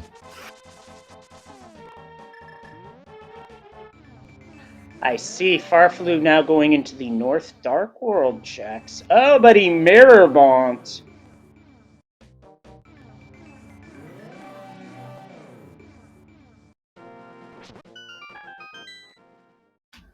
You know, I just like going bottom right there. It never failed me yet.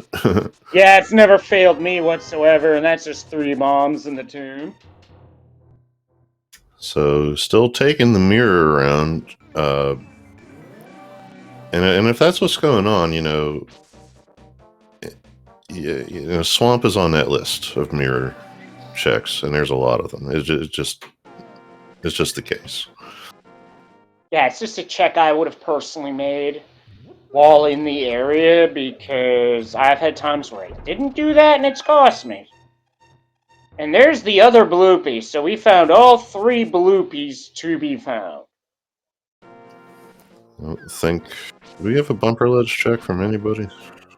We saw a bumper ledge and it wasn't anything. Now, Farfaloo hasn't done back of escape yet. Opting to do that now takes a hit from the Poe while on the fall down. That is because it may look like you're falling, but in 1.0, the basis of this randomizer, your sprite hasn't despawned yet, so you do take that damage.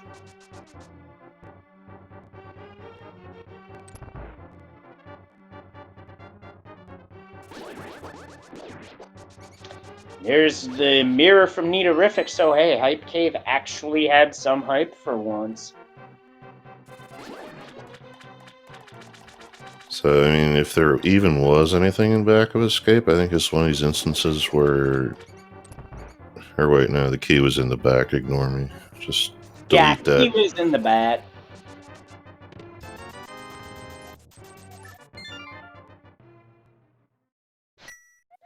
Neaterific giving chase to the bomber. I don't know where Neaterific's going with that. Oh, yeah, K45. I mean, at least they're not like me and actually go to the rock and yank on it 5 times. Oh, please, we've all probably done that at least once, and like, oh, right, no glove. I mean, something about, like, whenever you have a timer and there's 5 digits on that timer, big ones, you're just supposed to have a glove. I mean, that's the way I look at it. Unless the seed's being a weird noun like this one is. I'll tell you what. It's going to pause, so Yeah. now we're about to see if there was anything here. Yeah, I mean, what do they say? Always be clearing dungeons. Now, you're early enough in a seed, you figure you might as well do the things you like to do because you need more than what can be in one dungeon, you figure, but man really does not like Swamp.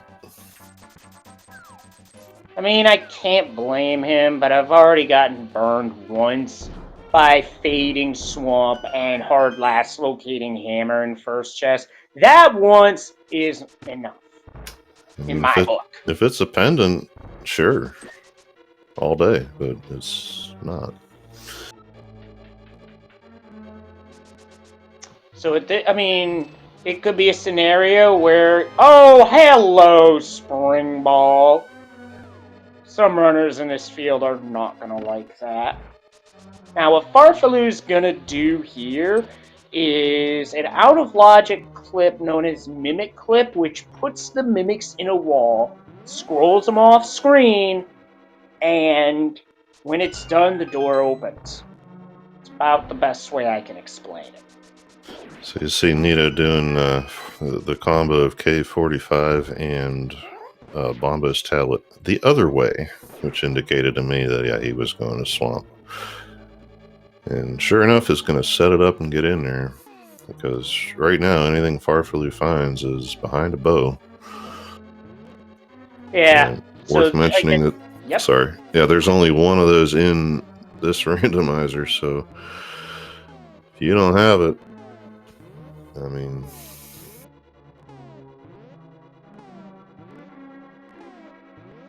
So with enough pause buffers, the mimic goes into the wall. And then the room's clear. Big moment of truth for the seed, I feel, on Neaterific's side. What is this item going to be? Or will it be a whole lot of nothing? A whole lot of nothing this time, so Farfalu actually gets away with fading the first check of Swamp Palace here. Now, if that were progression, that would have really hurt Farfalu, I feel. Well, the hand, I mean, I think Z3 took up a few of them, but in the last week or so, I have seen multiple hammers in that chest. I mean, it's just. Yep, I had one. It was gross, but honestly, in the moment, I just ran with it because I didn't want to have to walk back.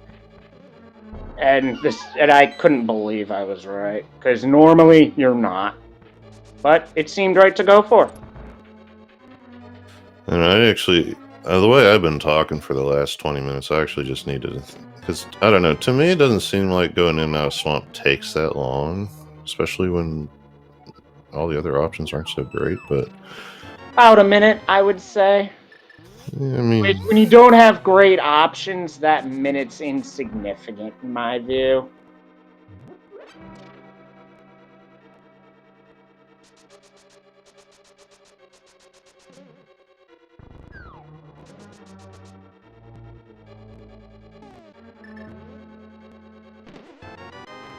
So right now, because Spring Ball was at the front of Pod, all of what Farfalu is doing is technically out of logic, but if you can do it and it's allowed, go for it. I believe Farfalu's setting up for Hammer Yump. yep. You can do this with the thrown bomb to the wall. That's just pretty impressive. That hair basement thing is starting to perk up a bit, though. So, chat pointing out that with Spring Ball, yeah, Bubble Mountain is in logic with Spring Ball jumps. Oh, hello, Gravity Suit. The out of logic play pays off huge for Farfalu. Wow. So yeah, I'm trying to think now. The spring ball and the flippers. Help me out here. I don't think you can do anything from the front of Meridia without high jump or ice. But you can go in. You can still do stuff with that Gravity Suit, so advantage Farfalu in that regard. Well, the trick is he's gonna have to use this information to find that bow. So I'm just, trying to follow back on the chain, and if you're supposed to be in Meridia through the back door, which is the dark southeast corner here in a dark world. Where was that spring ball? That Spring Ball was first chest of Pod. Okay. So it's very possible that you were required to Spring Ball jump to get to Bow, to get to Gravity, to get to Hammer, someplace where only Gravity can put it. Chat, help me out here, because I think Farfalu just broke through a potential Pod triple dip. It's rather likely, yeah. Because here he goes, gonna, run the spring ball through the logic. Also, Farfalu, why did you turn on double speed for... Wow, that double speed health damage noise is Some people don't like dying. I don't know. I don't know. Some people actually like being crazy like that, but is Nitorific gonna go down, or is he gonna go? No, he's going for Harrowpot. Yeah, he's going to do the same thing and hope that the other item shows itself, but he might come back in and check it. Farfelu, meantime, he's running a spring ball plus flippers into meridians, probably banking on like a bow being in one of these 3 checks in this area. Did he check Botwoon E? I didn't see. Didn't see it.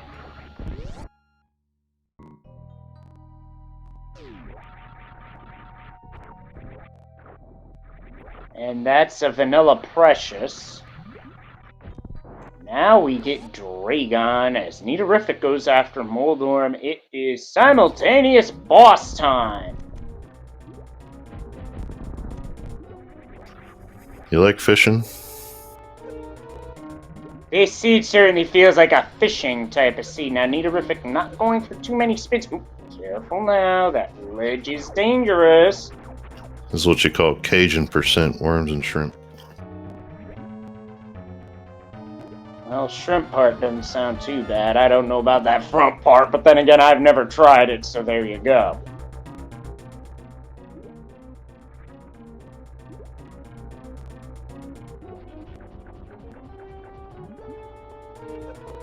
Oh, nice quick shot by Farfelu, and just like that, we've got fried shrimp on the barbecue. And Nitorific going back in for the towel room.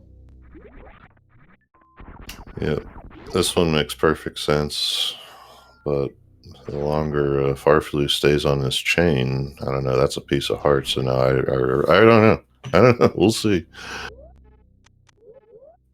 Now, to get out, Farfelu's going to do a gravity jump, which without high jump is a bit more precise than you think. Gets it first try. And yes, that's in logic for hard to know how to gravity jump. Nice wall jump. Most would gravity jump to get out of there. That is a very tight wall jump. Yeah, without high, that's a good one. No lie.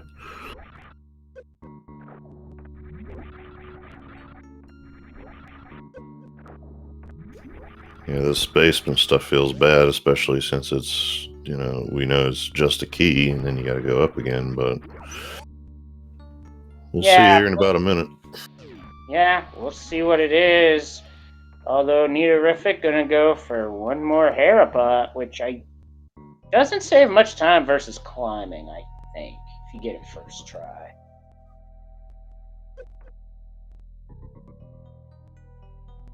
Alright, so now where Farfelu's going, let's see.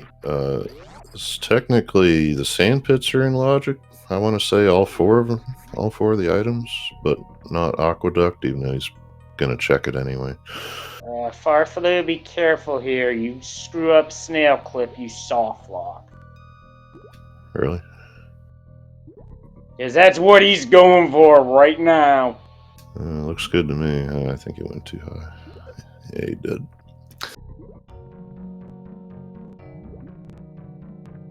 Yeah, it's missiles, so Farfelu gets away with missing another location. So for chat, I'm going back in logic without a bow. This would not be in logic. Is where I'm getting it from.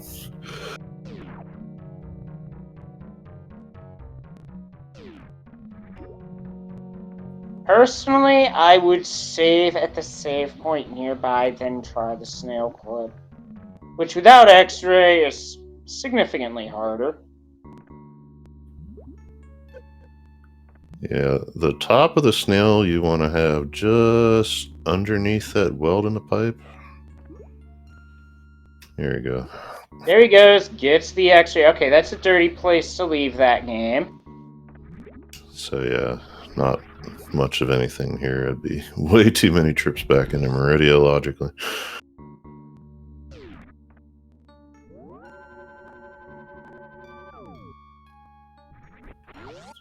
I took my eye off Nito. What happened up there? I'm sorry. In the future, Nito.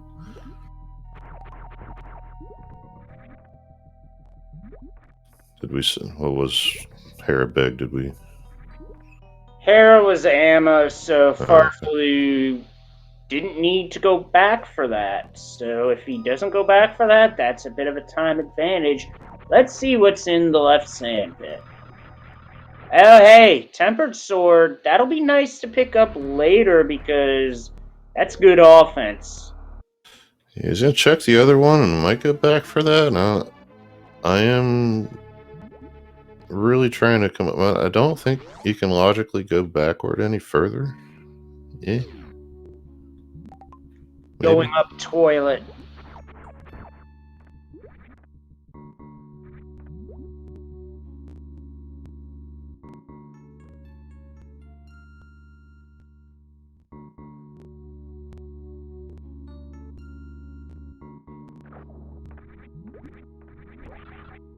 Just money. So Yeah. see what he does here There. with the gravity being available. But I mean, I mean, you could always go up to it. I mean, you could spring ball jump to get out of plasma beam room.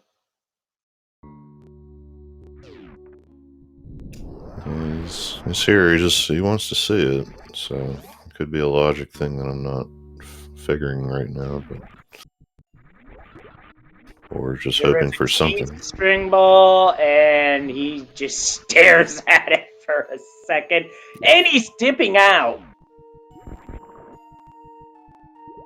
Yeah, and there it is. There's the bow. So, okay, I think I've pieced together how the game wants you to get Gravity Suit. Suitless Meridia to get the bow on Meridia Beach. Seems gross. Yeah, that feeling would be right because it is gross. Well, it has to be just the way he did it from the back door. I'm just trying to think how you're going to do it without gravity. And if I was playing, I'd probably figure it out. But I'm like right now, I can't.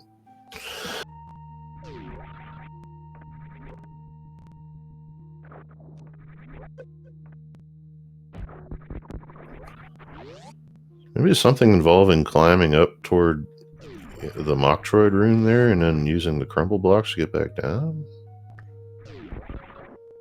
Or just wall jumps? I don't know. Yeah, I'm not exactly sure because I am not well versed in Suitless Meridia. Well, either way, it's bad. It's not good. So the out of logic play for the gravity suit is paying off in spades of everything, like time. Now, what did Nino just do to get up to the cathedral here? That was a spring ball jump. All right. And more supers at the Mama Turtle E-Tank. What's in the wall, though, is the real question. Oh, the lava just says 50 rupees at Cathedral, and the wall in Mama Turtle Room, 20 rupees.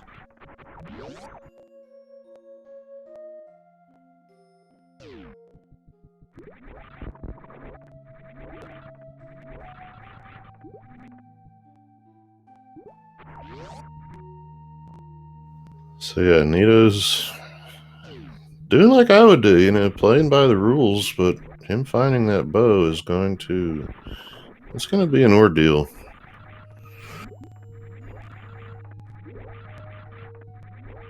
Doesn't look like anything of importance at either Main Street or Crab Supers.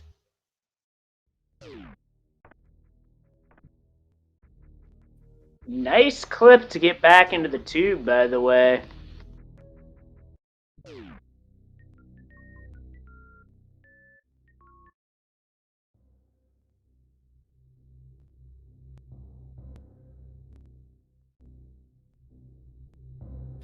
Yeah, Nito just needs to come up with some time somewhere, and I'm just not sure where he's going to find it.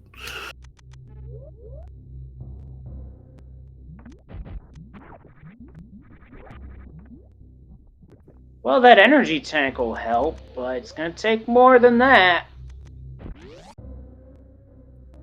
Oh yeah, both runners did crate. Nobody thinks about crate anyway. He's just there. It's one of those things you got to do. You're like, eh. Yeah, it's not like a more recent game where the fight's actually more impressive. So, I know, go play Metroid Dread. It'll explain what I'm getting at. I think you already did there. Yep, guilty. Now let's see what's at Wave Beam. As Farfalu's checking out the front of Bubble Mountain. And there's the hammer! Wow. Okay, so. So, Pod was definitely a required double dip in this scene. Yeah, Nito's going to come up with that at least. So, where that leads him, I don't know, but you need it.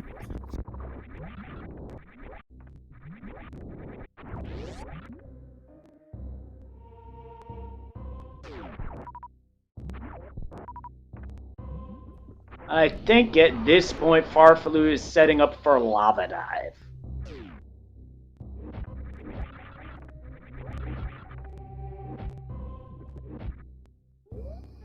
Yeah, high jumpless. Oh, he's just going to grab jump it. Yeah, this is easy. Well, high jumpless, lava dive, grab jump, or otherwise. Ew, gross.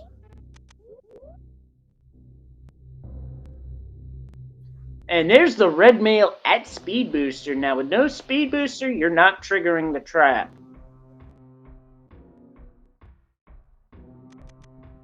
Did he take a save? I don't think so. Or wait, what are we talking about? Speed booster? Yeah, Speed Booster was red mail, so... Oh. At this point, now Farfalu's setting up for a green gate glitch. Gets it on the second shot. That is not easy, as that can be very finicky. I was gonna say Farfalu would take a save here so he can check GT and reset, but it looks like maybe he's just planning on defeating it. Yeah, I think Gold Torizo is nope, not getting a mud hole stomped in it just yet. Because instead of the energy refill, as Nidoruffin gets the hammer, Farfalu wants to see what he's oh, that's the vanilla requirement to get into Misery Mire, which, guess what, we can do. I'm pretty sure Farfalu would like to have that Tempered Sword for some of the combat, but with Silver's, Vitreous is a joke.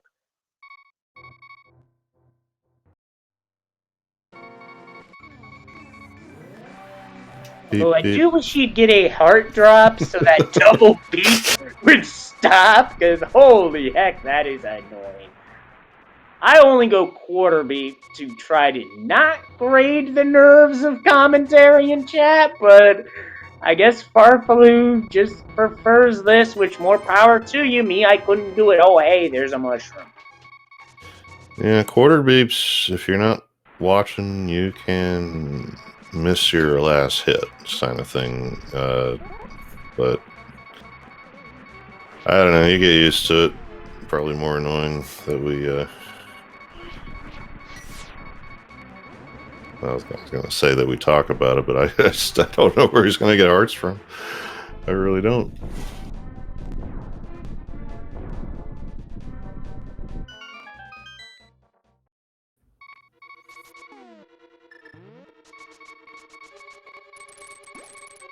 Although right now it looks like a Spike Cave play from Nidoruffin in logic, because you've got the hearts, you got the hammer, you got the cape, you might as well. Still, in Mire 2, you do have to watch out for the Beamos, because that is a full heart of damage, and you cannot block that, even with a Mirror Shield, which, honestly, I don't know what they were thinking. You can block the eye lasers and TR with the Mirror Shield, but not a Beamos? I don't see the logic in that.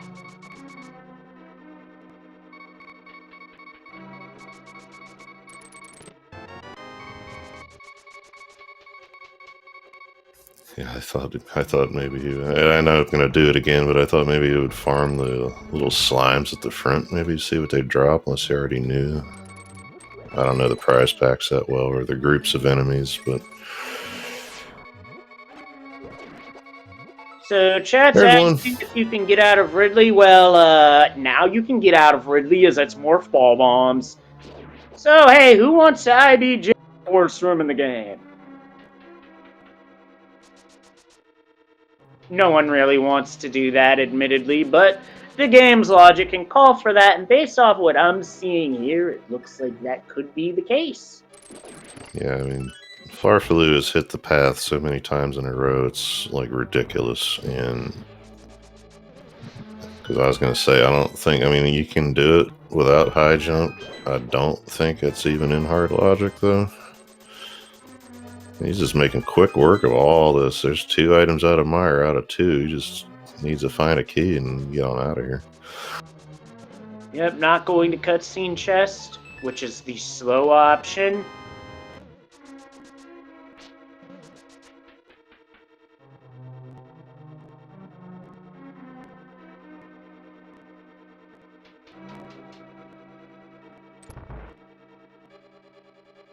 Is Nitorific's returning? Well, there it is in the map chest, which if you went cutscene chest, that's the last location.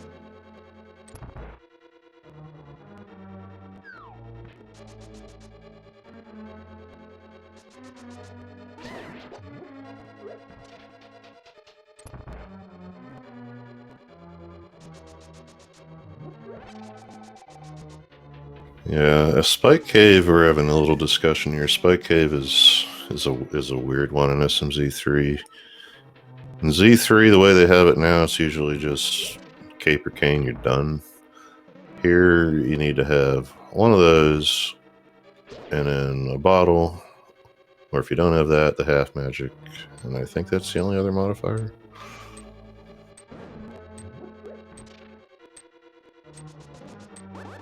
And really all it is gives you more to think about in terms of routing.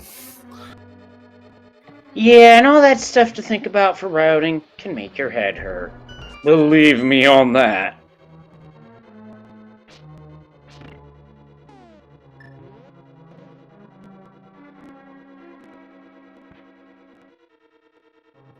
And it looks like the old adage of not left side swamp until left side swamp has occurred.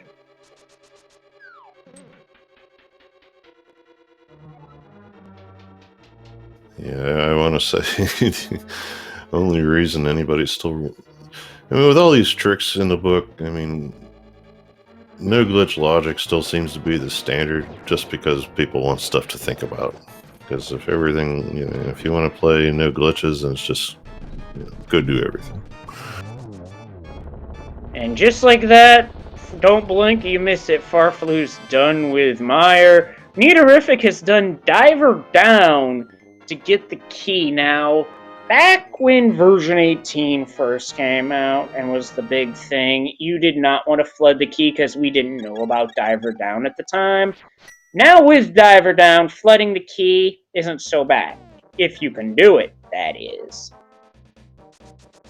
Yeah, it's funny too because one of the ways doing it involves, you know, Canis Samaria, and that's what we like to call the glitch stick. So I'm still honestly kind of shocked that as a lot of these tricks that we've learned in Zelda have taken this long to figure out. Like, if you want to set out to develop new tricks, feel free, because I'm sure there's plenty left. I wouldn't be surprised if there was something left. And Farfaloo did grab the super missiles off the desert ledge, and now it's off into Lower North Fair. This probably a play to see what you can get out of it.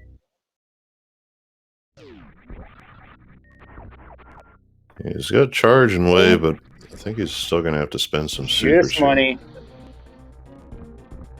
Wait, did that Farfaloo, did Gold Teresa just try to sit down to do damage to Farfaloo? I've never seen that before. I saw it, and I'm thinking, it's like, well, okay, this is just something that everybody does all the time, and not me, but, I mean, I guess we can ask him. I can honestly say that's never happened before. And there's our third shield in Swamp. Nitorific found it.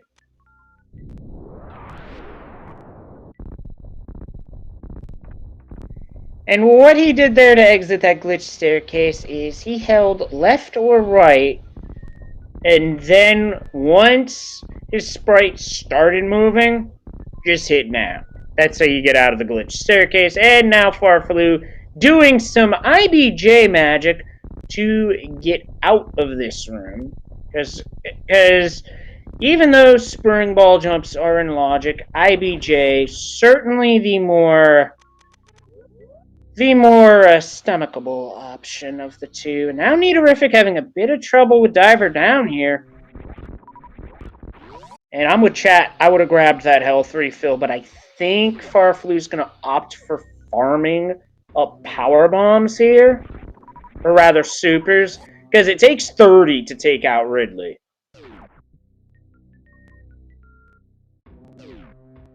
He's probably figuring 2 suits, three in the bank. They're in a reserve. He'll be all right. Plus screw attack. That's my guess. Yeah, I'm with you on that one. Screw attack certainly makes this a lot easier.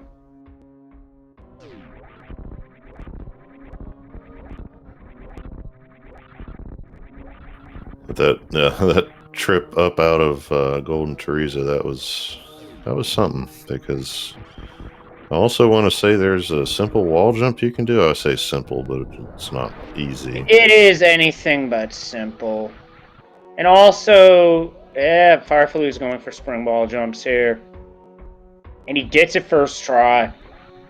Which, if you can get that quick, is faster than doing IBJs. You gotta be quick when you're, especially moving horizontally. You lose time to get the pause screen up in time. So I mean, that's something else. Super Metroid's one of these games. If you can think about it, you can do it. And for our racing purposes, most of it's legal. Yep. No space jump means you gotta do all the jumps up Amphitheater without high jump, which is slow, but, well, with screw attack, it's a lot more palatable.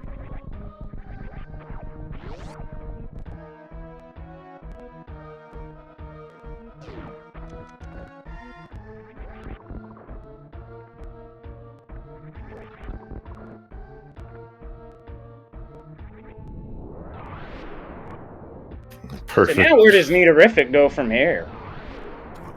Yeah, with nothing over there. Oh, I think I have an idea as to where this is going to end up. I'm thinking Nidourific is going to check the one chest in Thieves' Town that he couldn't get to. Yeah, I wasn't going to say it specifically, just more the fact that, you know, he hasn't seen this logic chain like Farfaloo has. In his mind, that hammer is the key.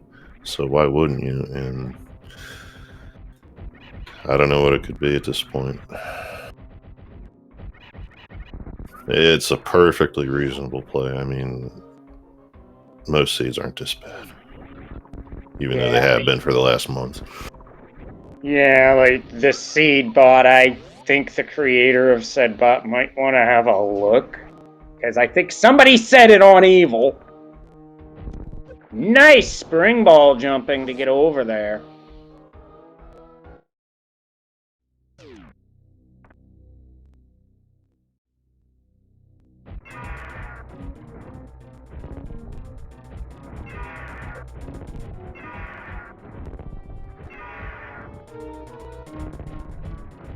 See, Farfaloo is manipulating Ridley's movement to get the pogos that he wants for the most part. Did lose it, but got a lot of damage in. I believe that's 30? Not quite. So it would take 6 missiles instead of a super at that point, and Ridley is done. Nicely done. Yeah, with 31 supers, you missed 2. That means you got to go to missiles, X Factor, power bombs. Anything you can to get that damage. But yes, a very good fight, I do agree. Yeah, solid. You spent no more than 60 seconds in there.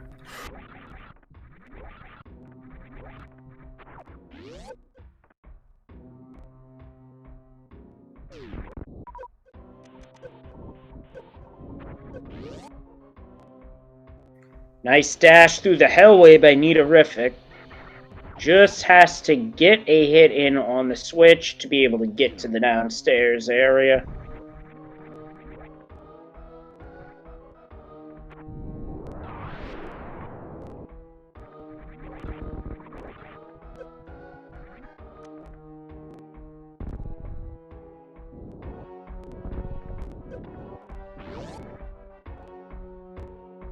So here comes Steve's Town Big. I hope it's something cool. Speed booster would be nice. No. Just a piece of heart, so the game teases a bad scenario and doesn't deliver. I mean, it's already done enough bad scenarios as it is. We can leave a few on the table. Yeah, I mean, Farfaloo hasn't been immune to them either, although it certainly looks like it at this point. He had one, I forget what it was earlier. Here's a flute. So here come the rest of the items on the way out, but I think it was, what did he chase earlier that ended up being not much? The book? Yeah, it was the book, but other than that, it's been accurately played. Bomb upgrade locked away. Don't need it. Don't want it.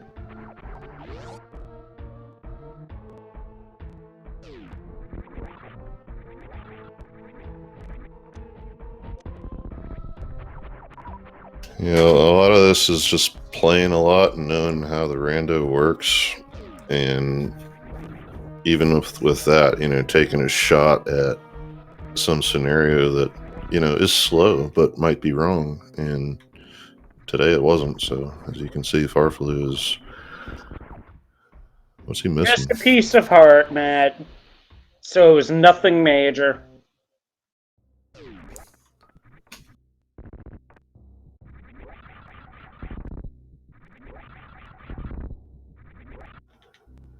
Yeah, you get the flute now, but yeah. So pretty sure, as it was mentioned about 10 minutes ago in chat, I think just mitts. That's it.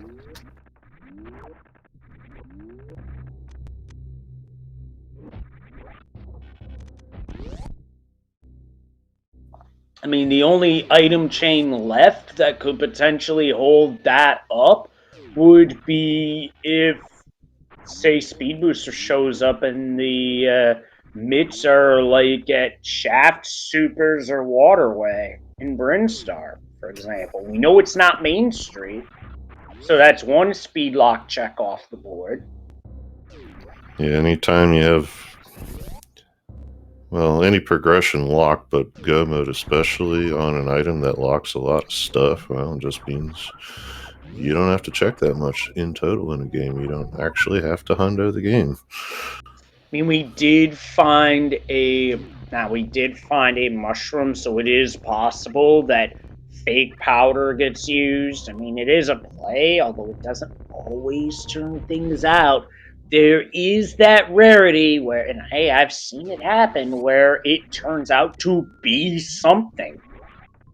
But yes, Go Mode Mitts is nice because it does take a number of things off the board. I mean, not as many because you could still do Mire and SMZ3, but it does take Ice, Turtle Rock, and Mimic Cave, as well as East Dark Death Mountain, all off the table.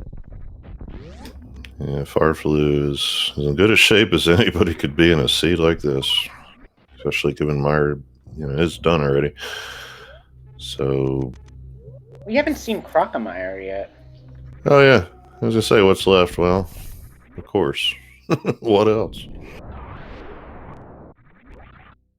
I'm sure he'll be there then right after this.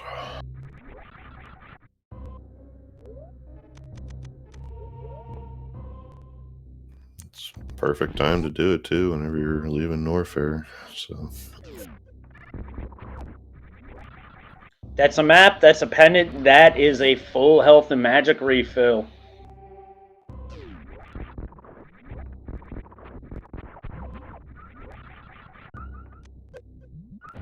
Also good time for that energy tank refill to get up to 80 tanks.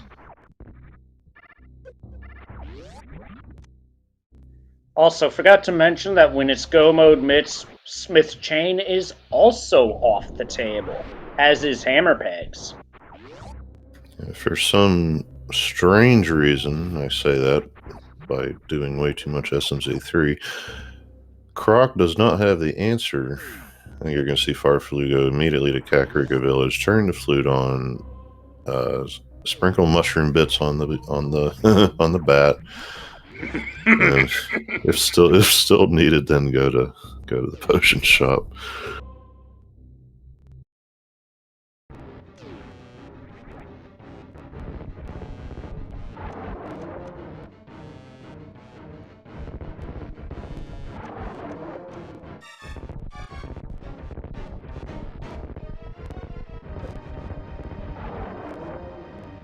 I wonder though how, in terms of any of the 14 runners here, anybody might have been able to do this earlier. Maybe not ideally, but I don't know, because like you said, we didn't have access to Bubble Mountain forever, so Yeah, we didn't have access to Bubble Mountain until Spring Ball came along in the first chest of pod. So Farflu does not like Croc's immediate vicinity, but of course it's still going to have, let's see, 1, 2, 3, 4 items left here, so. Although those power bombs bring him up to 20, one more pack, and he'd be able to Crystal Flash twice, just in case. Alright. Well, I think he'll be alright today. He just wanted out of here.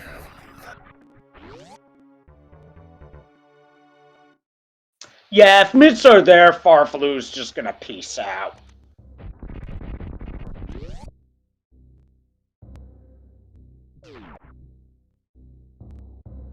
Heard you like power bombs.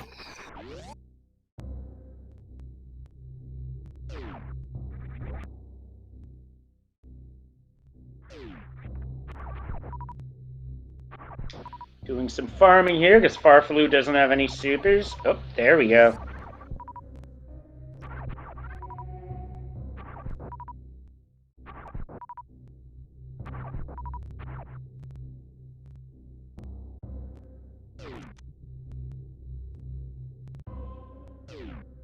Now here comes Neaterific's Crocomire fighting a first shot Green Gate glitch from Farflu.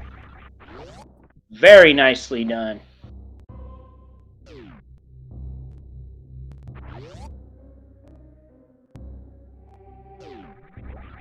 Let's see what this leads to at Grapple Beam. 20 rupees, so nothing important. If he can get this before I can stop or if I can, finish my sentence here, I'm going to be... I cannot do this because I can't see where they are. Yes, it's not easy. It's really not. He's just going to IBJ. Yeah, that was an extremely difficult series of grapples to get. There's a name for it. I don't even know what it is, but it is extremely difficult. Yeah, and I'll say it every time. I think the way you're supposed to go, because it's Metroid. You get an item, you use it, but yeah. Yeah, the grapple to get to Indiana Jones, extremely difficult. So here's the last one down here. Well, I jump. Okay. So that doesn't do anything right now, does it? I don't think. I think the only person that would really benefit is Neaterific due to Suitless Meridian. Right. Yeah, that'll let him get to where he needs to be the preferred way, quote unquote. But not the answer, so mushrooms? I'm really surprised at this Croc thing.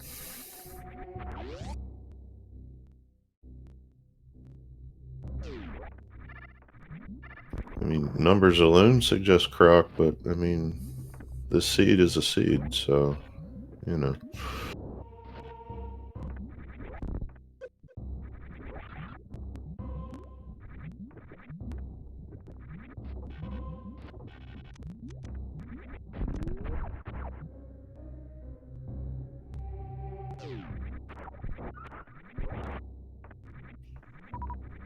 Realistically, I think the green gate glitch method to get to grapple beam is much faster than bomb jumping, even if you get it midair first try, because that bomb jump is gross. Yeah, in an ideal situation, he hits those grapples on the whatever those were. Then yeah, it's a nice quick clean run, but you'll take your backup. Looks like Farfaloo's heading for Swamp Palace, if I had to guess. And Nito, he gets out of here, and he's still going to be thinking that, like, well, I don't know. I guess you don't. I don't know. I don't think you're supposed to say that a seed makes you do things a certain way. Like, it's not set up to do things one way or another. It just falls that way. But what Nito is going to end up doing, and what Farfaloo already did, are both very valid, and to in the minds of either one of them is what the seed wants. So whatever one is true, if there was such a thing, I guess we'll never know. I think Nitorific's going for the spring ball jump he was practicing earlier. Even then, I don't know if he can get up there. He might just be able to see it.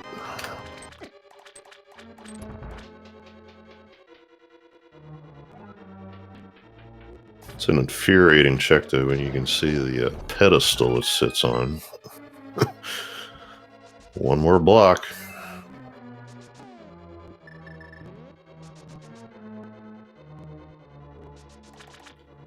Actually, looking at what Farfaloo has done for crystals, this routes into Big Bomb perfectly.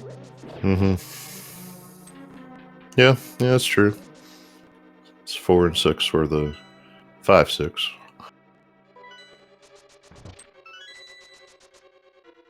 Always make fun of runners whenever they mash their X button, but I'll be nice.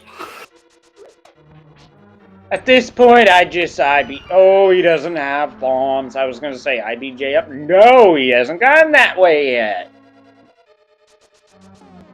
Farfaloo with the map check. Make sure you know where you're at here in Swamp Palace. Or probably just inadvertently hitting that button. I know. I've done that plenty of times. I wanted to mention too, he's tearing the crap out of Super Metroid, but he did pick up the red mail, so it's like, I mean, this is his favorite pastime, so he's not bad at Zelda by any stretch of the imagination. And deity of choice knows I pick up red mail every day, but yeah, I can confirm because I've raced Farfaloo before. I believe he was one of my opponents in SMZ3 this past year, and yeah, he's good at both. Especially after seeing how good he is at SMZ3.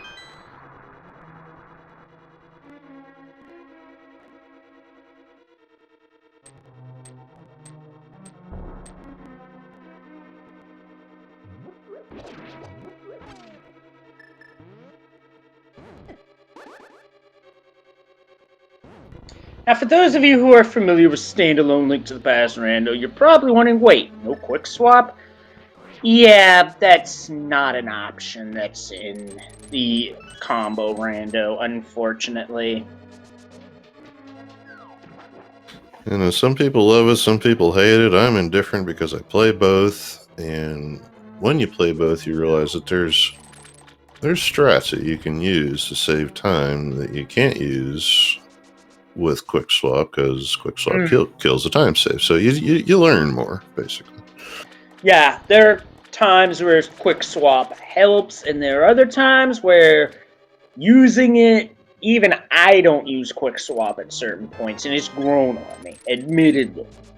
But there are times where it is more advantageous to open the menu than to use quick swap. So yes, I like the option because it's helpful, but at the same time, there are times where you gotta know when to use it. Oh wow, Nitorific almost had it, but then he bonked. You hate to see it. Yeah, that's a tough one. His IBJ's those are the play when you have them. If you ask me, just a lot of people just don't like them, even if they're good at a lot of other stuff. Like I know people who can, do these 3 taps with the speed booster, and you'd be seeing it if we actually had it today, but just don't want nothing to do with bomb jumps. Yeah, I have. Now, oh, he's got it. It's just missiles, though, so Matt is right on that one. As for those taps, I swear, I have got to learn how to do that, because I can do a 1-tap easily enough, but 2-tap inconsistently, a 3-tap, forget about it. I know Farfalu was practicing that earlier on a patch of land where I honestly wouldn't have thought you could get a spark, but apparently with a 3-tap you can. Yeah, and being relevant, this thing at Indiana Jones, like if you don't have a morph ball, in hard logic, that is in logic, and it is the hardest thing you will ever be asked to do, CWJ included. Because give it a little time, even I could do that. But yeah, that just seems disgusting, honestly. Like, probably, and I think the closest I've ever heard of coming to that was a seed I heard of from another runner, Ryko Rider, who had a morph ball show up at Grapple Beam, which is possible in hard logic. I wouldn't mind that. I can green gate glitch to that one.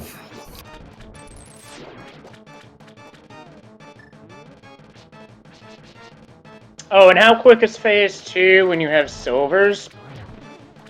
Well, I was going to say that quick, but the silver miss. But basically, it's 1 silver hit to finish it off. There is a quick kill you can do with 2 fire rod shots or 2 ice rod shots and a spin from Tempered Sword, but Farfalu doesn't have Tempered Sword because that sword is in the left sandpit, and Farfalu opted not to go back for it, which was fair at the time, but personally, I don't think I would have left that behind. That's just me. Yeah, silvers is the fastest option. Timing can be a little funny if you're not used to it, which is, you see he loaded up that spin there as a backup to get a cycle done. That's that's the kind of thing you need to do to be successful here.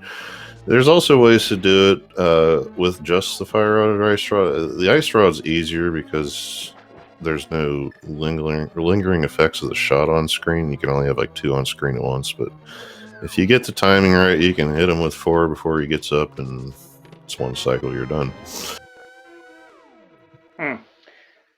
Always thought that was possible, but I've never pulled that part of it off in theory. Anyway, Nitorific has pulled off a successful lava dive. In the meantime, Farfalu cleaning up swamp, finding a whole bunch of nothing other than that required crystal. But, yeah, I thought you needed the ice rod for it. In fact, I think I was crewing something where it was on here and we were talking about it. Somebody went to get the ice rod at Lake Hylia Island just for that reason, because we didn't need it otherwise. But then I see somebody do it with a fire rod somehow, so I'm like, okay. Well, let's just say that both options are viable, and Nitorific going for green gate glitch. This I find to be finicky. I can do it, but sometimes it takes me a little bit to actually get the right position. Oh yeah, and Nita is a heck of a runner, absolutely heck of a runner. Doesn't matter who you are. This thing here, you either get it in 1 try or about 20. It's like, yep. It's just it's a feeling thing. You either come in with it or you gotta find it. Yeah, and usually I have to find it. So that big bomb from the red crystals in Thieves Town and Mire, a whole bunch of nothing so far. Yep, yeah, the big bomb is a big dud. Well, let's see here. He's obviously going back to pod.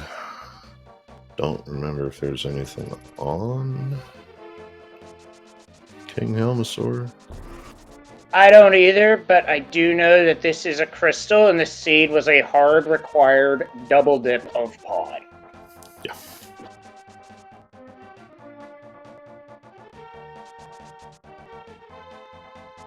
Yep. Either that gravity suit out of logic or that spring ball in the front, one way or another.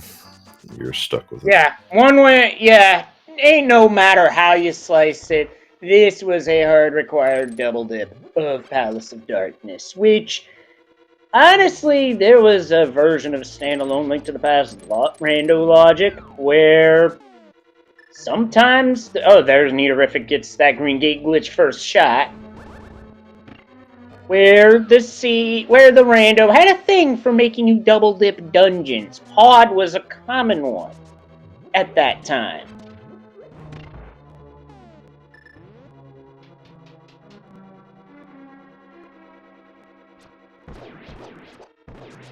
Looks like if I had to guess, Nitorific is heading towards Mire, which is going to be a much harder boss fight, thinking about it, because no bow. So can't use the silvers. So yeah, gonna be interesting to see how Nitorific plays this. If bomb strats get used, I mean, with 16, you might as well start chucking them. Just saying.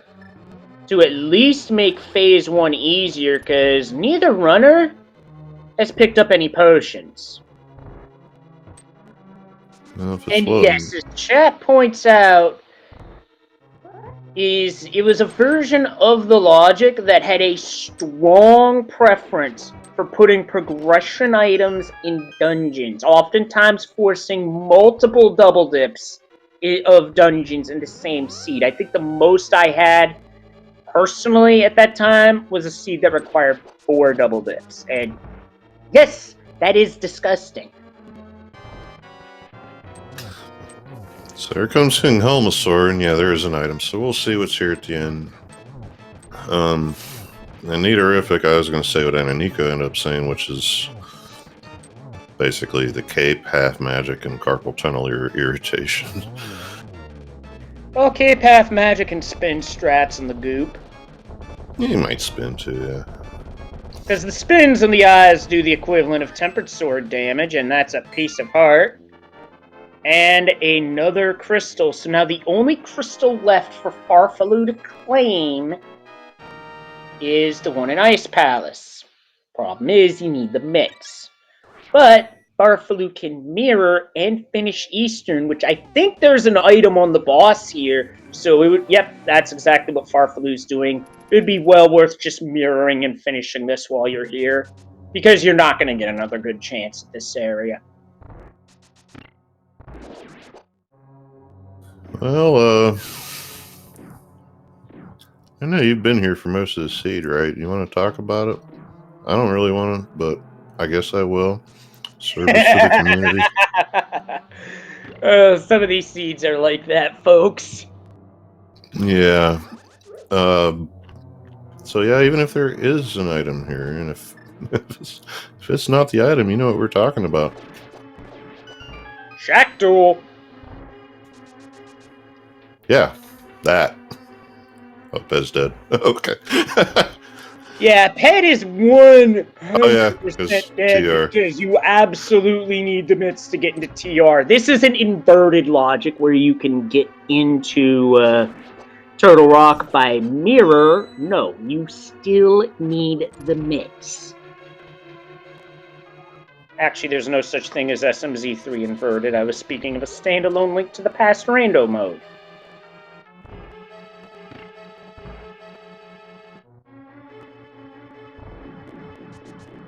Well, then I guess we don't have to talk about it. I totally forgot where that last pennant was. I was like, well, here's two. Here's two coming up. But yeah, Shack Tool. And what'll be real cool is a speed booster, and then you gotta go check more stuff. I actually wouldn't mind Speed Booster because that would speed up the movement of this seed tremendously, because no Speed Booster is just boring. Oh, it's an energy tank, so Shack Tool it is, unless there was a single item that both runners managed to fade that I'm forgetting.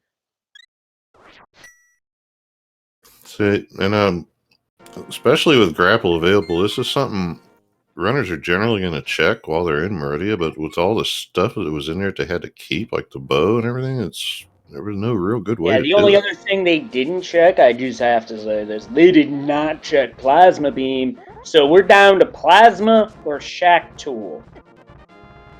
Which, conveniently enough, you can Take your pick. do one right after the other, so... Farfaloo, well, guess what he didn't do? He didn't do Spike Cave. Or, well, did he do the air basement, did he? Oh, he's off to do that. Nope. No mushroom yet, says Maddie Walker either, yeah. That's funny. They get the flute turned on yet? I would have done that a long time ago. Yeah, absolutely. I would have done that immediately.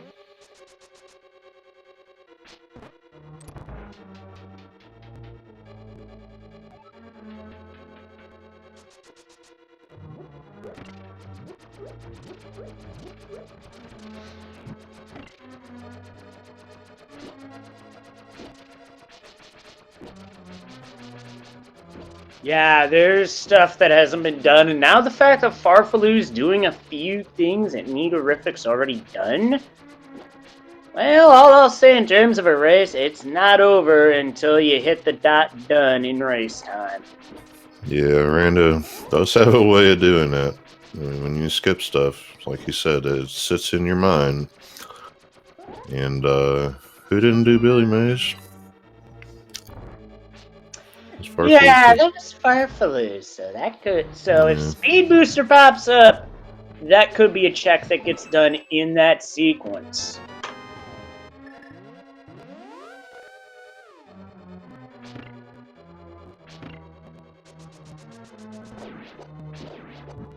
Yeah, this was a bit of an odd seed, but some seeds be like that.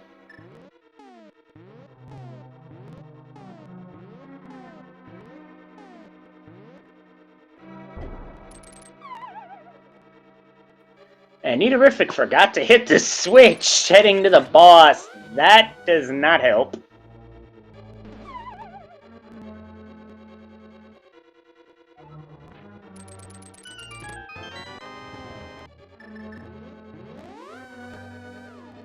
Yeah, flippers at beta missiles, which Farfaloo was able to get, but no power bombs, couldn't continue. Oh, so that's what happened. A good old-fashioned case of, oh, I missed. Happens to the best of us. And Nidorific opting for mashing strats, which the sword strikes, well, when Vitreous's head pops out of the sludge, takes damage. And now Vitreous is taking a beating in the corner like it's Rocky Balboa versus the Master of Disaster, Apollo Creed.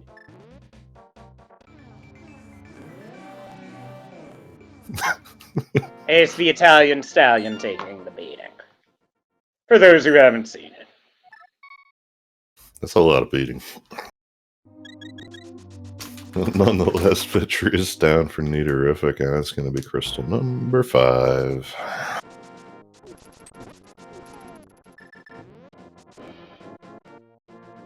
And of course, what he doesn't know is he's just still looking for the same thing that Farfaloo is, being that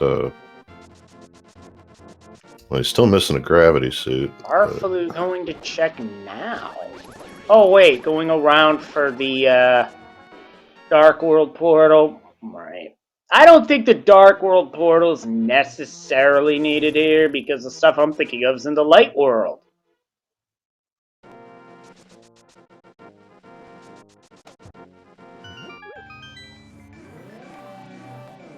Yeah, I'm with you there. Not 100% on this one. Wait. I think this is the hammer lock chest in Thieves Town, which was a whole lot of nothing. This is basically a cleanup so that he doesn't have to return here. I don't fault him for this. Not at all, because percentage-wise, this is the play. But otherwise, but not this time. Yeah, when he's done here, he's gonna probably do the powder thing and all that too. But yeah, he hasn't done this, and if you do hear a basement as a one-off, you got to do this too. Yep, so Neaterific could spring ball jump this, but with high jump, that is not necessary because the wall jump is very doable. You basically jump where Neaterific jumped, and there you go. Without high jump, that wall jump is both frame perfect and pixel perfect, which is why it is not even in hard logic. Nito with a little bit of a crumble block scare there, but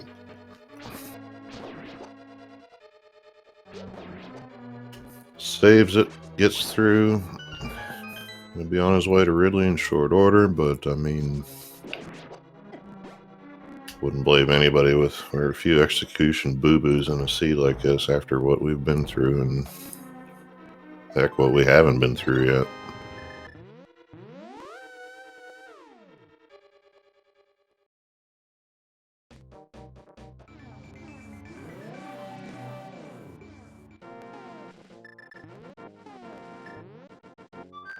And here's the activation of the flute. At 153 minutes.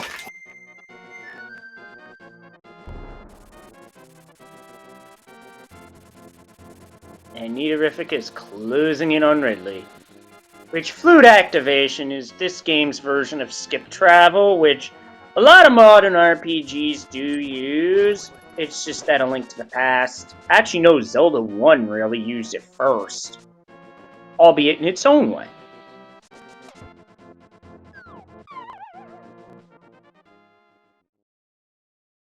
So, if anybody's not familiar with this trick, Farflu is going to be getting rid of his magic so that you cannot use the cane. And he's going to actually try to use a cane as long as you get over to the mushroom from the menu there before you would have normally thrown the powder, which takes a few frames. You throw powder. It's a bottle. So with no further... Best to leave best to leave no stone unturned. Yeah, even in a... I know sometimes people say if the seed means to give you powder, it will, but I don't subscribe to that. It still doesn't mean that powder could be in a terrible spot, even with as few left as there are. But no, he's going to turn it in now that there's no further need for the mushroom. And a nice spin speed on the stairs to get in and out real quick. Quake Italian, but Farflu going for a refill first. I like this strat because you need because that's something you need. Now, you're not going to need Quake for anything, so the Earthquakes are being left behind.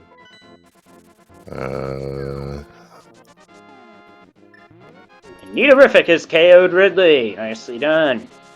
Yeah, I had to think. I guess you don't, because even if TR's Quake, by the time you can see it, you're already in go mode, so... Took me a second. Yeah, it's literally that. So Plasma or Shack. Great time for a prediction, methinks. But that's just... But I don't have that authority.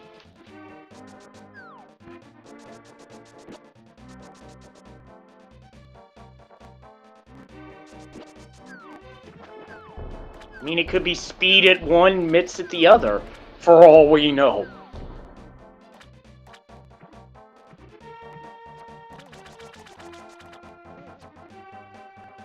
Speed at one, heart beats at the other. Gotta go to Waterway. I don't know.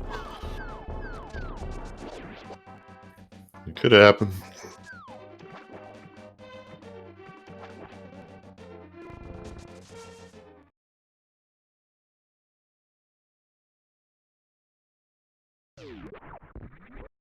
The cool part is, logical or not, you'd have seen these runners doing Shack Tool already if they at least had an ice beam. Yeah, because then they could ice clip to Shack Tool. But no ice beam, no ice clip. That's the way that works. Also, those cack attacks that you see drop super missiles at a very high rate, be it Brinstar, Norfair, or here in Meridia.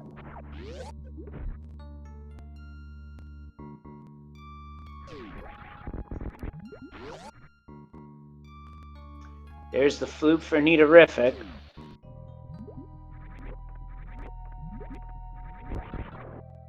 I suppose it is possible, but I'll put this to chat. Is Crystal Flash clipping in hard logic, or is it not? Yeah, I was thinking about it, but I would have sworn I had seen somebody do it. Or are you talking Shack Tool? Yeah, Crystal Flash clip to Shack Tool, and chat's saying not in logic. Yes. Okay. Yeah, it's definitely not in logic. I don't even know if it's a thing. I know you can do it at Batoon access. $20. I'm pretty sure our runners would have preferred a peanut instead.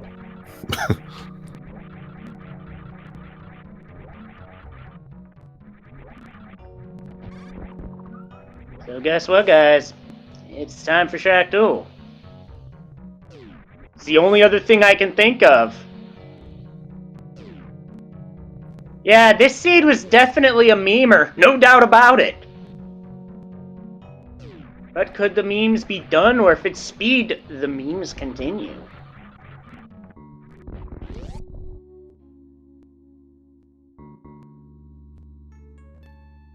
Because right now, it's a 50-50 chance of it being our go mode. But if it's speed, then our chances drastically go down. Because then we have additional checks that are speed locked that need to be checked. See, guys, the numbers don't lie. And they spell disaster for our runners today. I think at that point it's just 50-50 again, because nobody checked climb supers. Can't blame them, wouldn't have done any good without speed. Still gotta find it. But, you know, or this is just the myths and the seed finally relents. But if you can call this relenting. Yeah, nobody scouted Shaft Supers, and it was logical suitless Meridia, plus the Aghanim shenanigans, plus the Shack shenanigans. But no matter how you spin it, whether you did the mimic clip in pod or not, you still had to double dip Palace of Darkness. It's just that made things easier.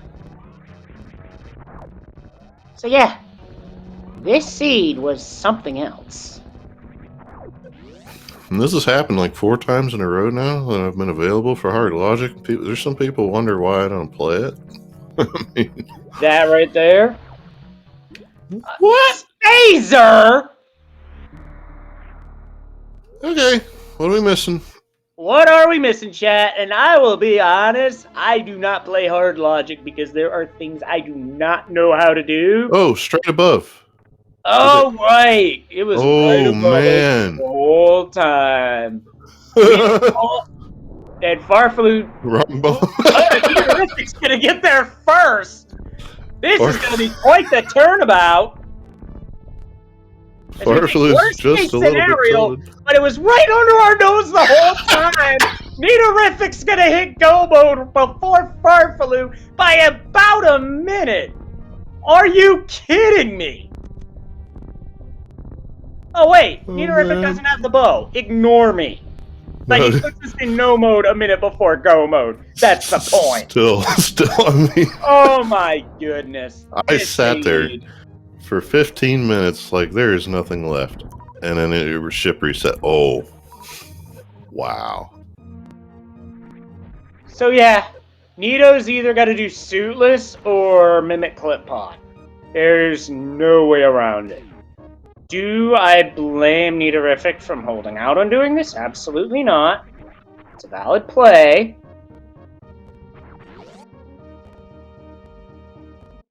Yeah, if you come up here earlier, which is definitely possible, then I don't know where that leads you, but I mean, A blind pulling pedestal. Potentially. like I put this off a lot because unless something brings you to the ship naturally, there's nothing else up here. So I have to check in race time later to see if anybody actually got it before this go mode for I just Farfaloo. checked the race spoilers room in the Discord at this point.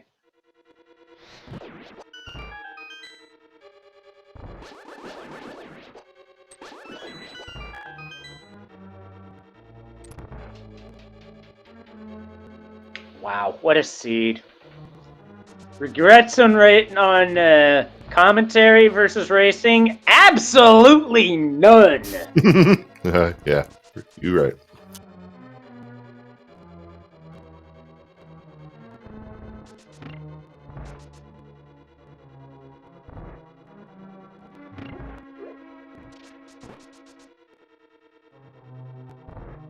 So yeah, now without being in go mode, Nito's gonna be doing this myth stuff. Like it's the key again. Say that a lot, but I mean, this is how you got to do it.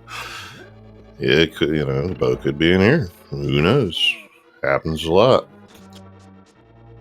Farfaloo, meantime, is probably not even going to pick up the big key. He's just going to icebreaker through and go. He did flip the switch, right? Yes, he did. Okay.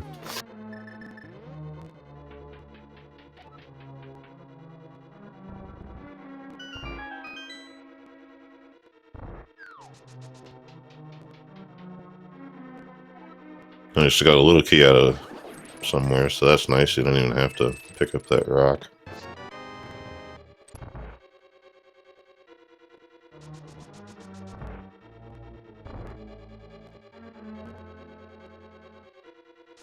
Yeah, definitely. I just want to comment on something from No, go ahead. Yeah, I can see that because Suitless Meridia is slow.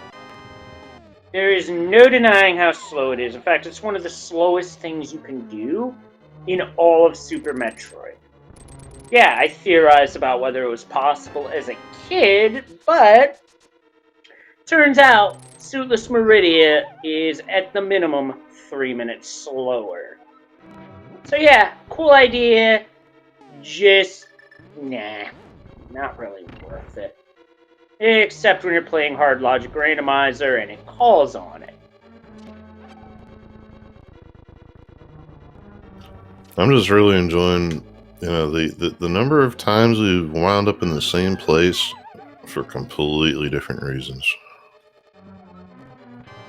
Yep, at least 2 or 3. It's go mode, and he's timing the... Now, what he did there was not use bombos, but time his shots from the Master Sword at full health to hit the ice wall at such a moment where the game thinks you actually hit another fire rod shot, preserving magic. Yeah, it's going to use twice what Bombos uses, but it's faster. And that's what we're here to do.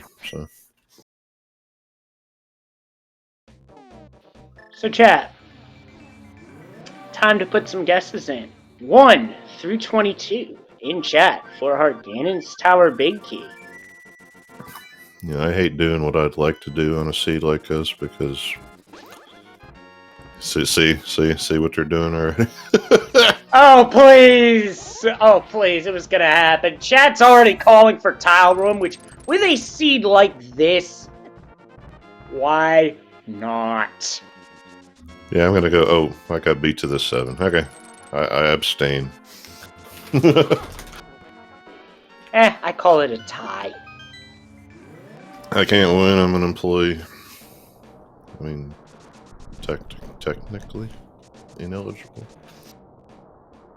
I mean, it's not like it's not like an offensive lineman running downfield on a fake field goal and then catching a pass despite being ineligible. Oh wait, that was the Giants in the playoffs many years ago. Oops. Hey, it looked like a great play. It was just a shame the call that took it away. Yeah, heck rules. That's why we don't have any in here. So our Super Bunny cave was just ammo.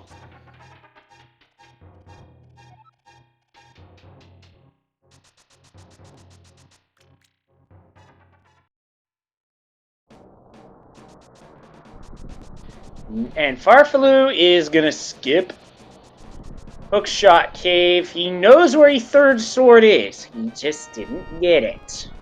Yeah, the Super Bunny checks is just looking for the fourth one while you're in the room. You might find it in here looking for the big key. It's possible. Happens a lot. Yeah, it certainly does. It's why a number of runners gamble on finding a sword in here. I know I've made that gamble before. Sometimes it works, sometimes it doesn't. It's why it's called a gamble. Yeah, an ice beam too, like it's getting pointed out. Yeah, it's a little something to help with Turian, but Well, plasma would definitely help with Mother Brain, but we've got enough ammo, and it is a no key in the Hope Room situation, so Farfaloo is going to the left, and not even going to bother with Tile Room, but with a seed like this, I'm pretty sure some runners and some folks in chat probably would have just checked it just to see for the heck of it. so I never had to think about this somehow for some reason. But do those charge combos actually work on Mother Brain? I have not tried them personally, but I know the low percent run uses Ice Shield, which is charge ice. X Factor could work, but I'm pretty sure the problem would be getting it to hit. And stun price for this seed wound up being 10 arrows. That's good to know now, isn't it? And it doesn't do us much good unless we need arrows, which we don't. And just 20 rupees for that turn-in of the blacksmith, which the only thing we could realistically get out of here that would help Meterific would be speed. But, nope. And I will say, at a count of 11, you do use a few in climb if you're gonna, ideally save yourself some time, especially on Master Sword. So if I see him, I'd have picked up the 10. That would have been good, but he'll probably find another one. Yeah, there may be a 10 in Rando Room for all we know, because the game knows.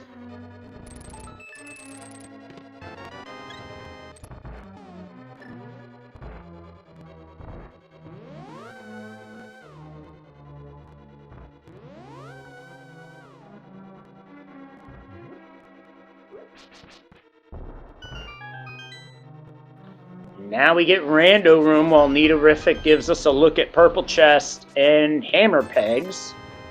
Just 20 rupees, Ice Beam, Big Key, and, hey, 10 arrows. That wound up being, I believe, number 12. Because I'll admit, I was not counting this time because... 7 by Stalfos Room, 8, 9. Which one was the big key? The third one? Yeah, third one. 10, 11, 12. Yep. So if anything, that Ice Beam is going to speed up Turian because it's much faster to freeze the Metroids and then hit them with a super than to set off 3 power bombs.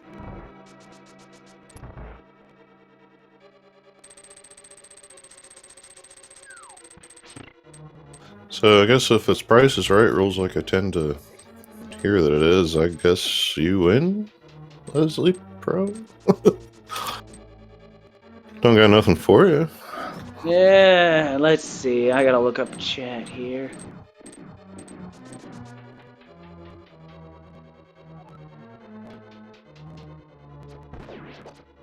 And now, just like that, Farfaloo into Gauntlet. Clean first room.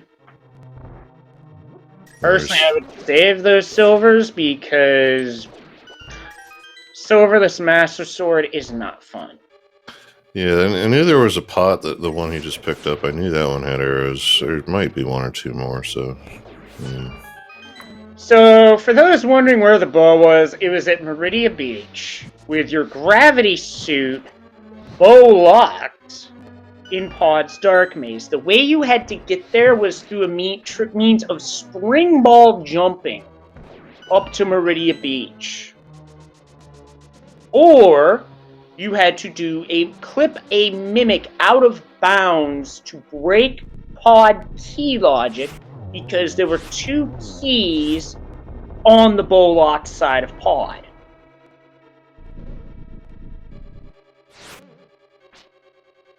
Suppose I should attempt Mimic Clip again. Maybe get it to work, because here in SMZ3, unlike Z3, we don't give you free stuff. Empty bottles, because if you have a full bottle, that's another way to get around a Mimic room, but...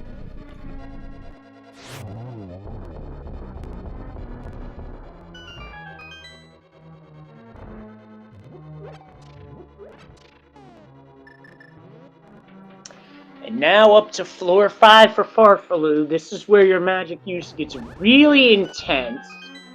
So you definitely want to be as full as possible.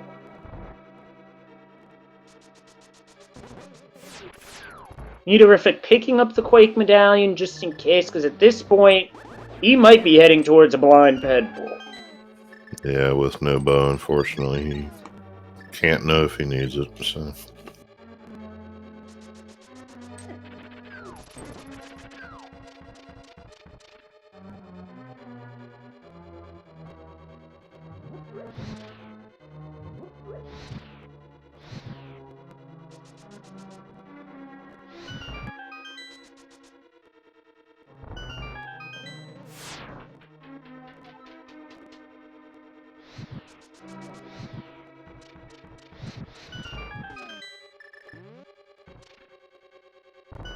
Yeah, that's right. It's always green potion if you toss the bottle in SMZ3. It's not randomized like standalone Link to the Past rando.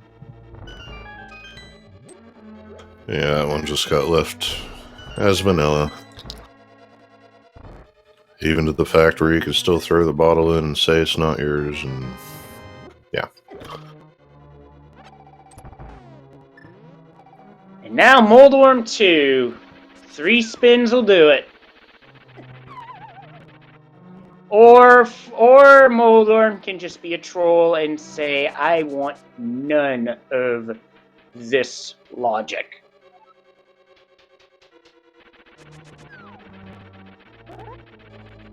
So round 2. That's 1 spin. Nidorific heading into Hookshot Cave. I sometimes look in here for a sword on my way up to TR. But either way, down goes Moldworm for the 2nd time, and there's a bottle. I think that's the last one of those. And Moldworm 2 was holding onto a map. Guessing it wanted to do some treasure hunting after all this? Well, either way, that opportunity is past the boards. I'll tell you what, that last berry in this room, a number of times it's screwed you out of that last chest is something else. But just another 20. So Nito does not want to, but he's gonna. Farfaloo now dealing with some agonometry, not getting very friendly patterns here. And speaking of unfriendly, a blue ball. Yeah, and like the Aga 1 fight, this is not seeded. It's not deterministic by the seed number, so different every time you're up here, no matter who you are. Still does pretty well with it. So it's off to go. Minorly damage the pig enough times to make bacon. With the Master Sword, he's gonna have to spin. Ganon is immune to level 2 damage.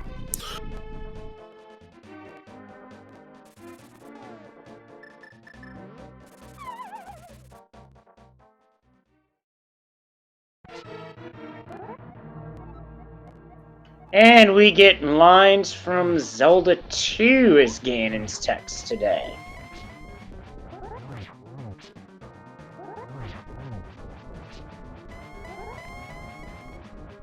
So now Ganon's in a good spot to get a lot of spins in. And he's really using that cape well to get around some damage.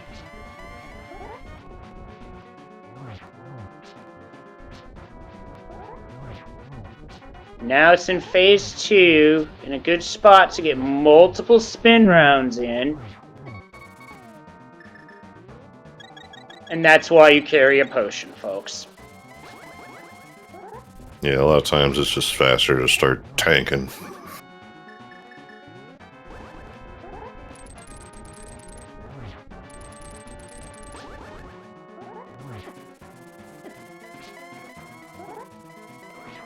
Now we're in phase 3. This is a one-hit phase.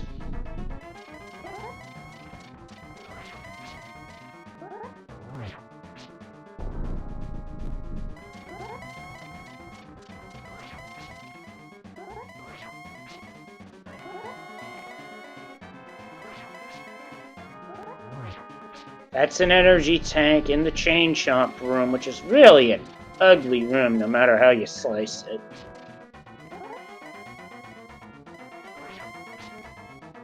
And now we are getting a number of Ganon teleports, which, again, like Aga, not seeded. Also, who cares about Torch Glitch when you have Silvers? I know I do still, just saying. Yeah, just say you can do it.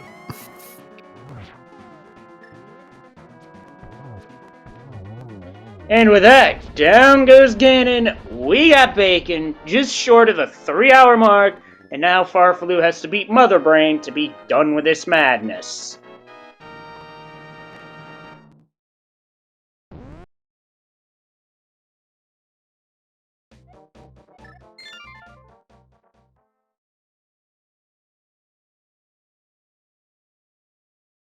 And with this ice beam, it'll make the approach quite simple. Yeah, at least 30 seconds faster.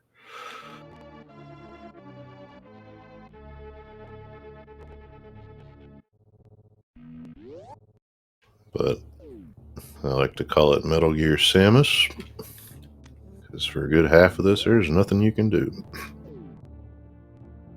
Yep, it's just an encounter.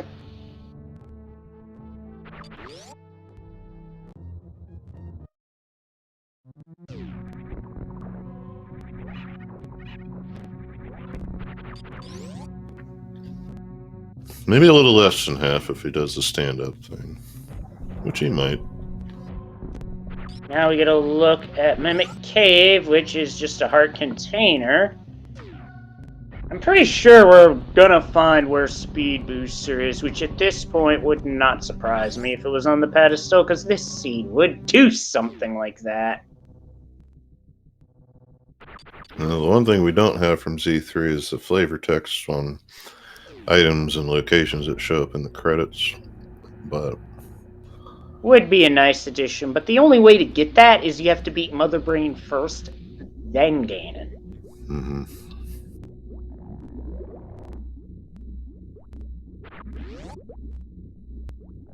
So here's Turian. Oh, misfire. Also, spoiler, that lava hurts a lot.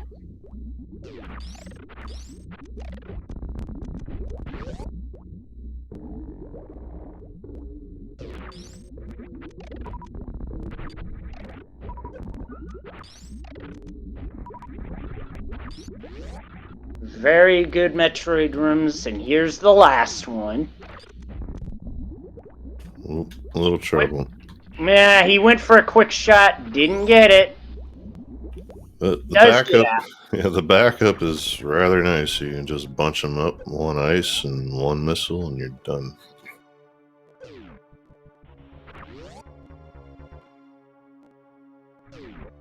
And Speed Booster was on Laser Bridge. That just gives Nidorific a few more checks to make, but they're not going to have anything important except maybe Space Jump, the other sword that we didn't see. And actually, no, that was our third bottle, because our fourth bottle was on the laser bridge. Oh, I've seen so many bottles, I don't even... Farfaloo doing the quick damage down in lieu of baby skip, which is a valid strat, because personally, that's not an easy strat to go for. Well, the good news for Nito is he can start that bar he always wanted after, and he's probably going to have plenty of motivation. Yeah, after a seed like this, it might be good to go for what a certain pro wrestler would call a little bit of the bubbly. Also, that pause switch to hammer when you do not have tempered sword is how this fight is done in low percent. Yeah, I think you can, if you do it right, do it with Master Sword. No bottles, no nothing, but if you miss one, it's over. Yeah, like I said, low percent. And Farfaloo first tries Zeb Skip. Impressive. You know, that's the one thing I have not been able to figure out with this game is how you do Zeb Skip. Because if it's finicky, it likes telling me no. Yeah, I need to give that another shot. It's, I know exactly how it works. I just can't do the buttons. My fingers, they don't work.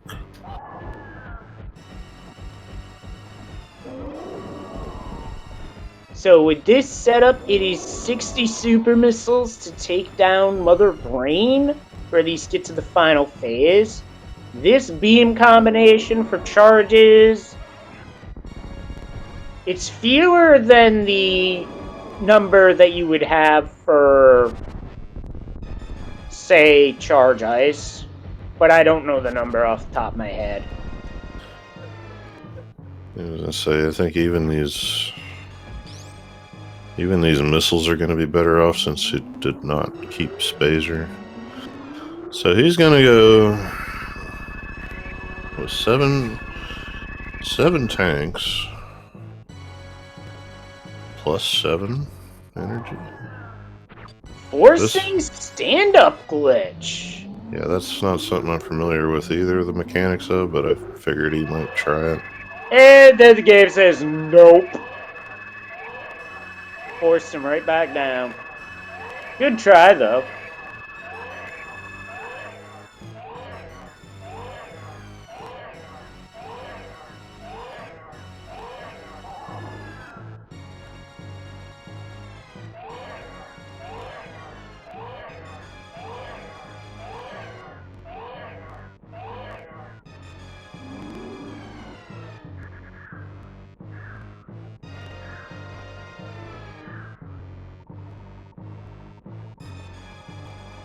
Nidorific, unfortunate to take a bonk from the cursed rock, but those things do happen.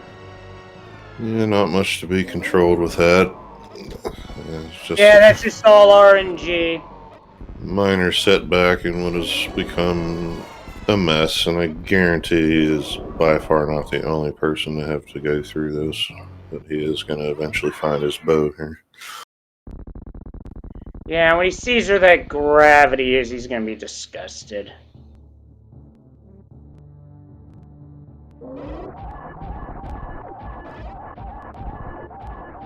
And just how SMZ3 shakes out, because, Mimic Clip is not the easiest thing, and even if you can do it, it's not the fastest. But if you had anything in your bottles at all, it's trivial.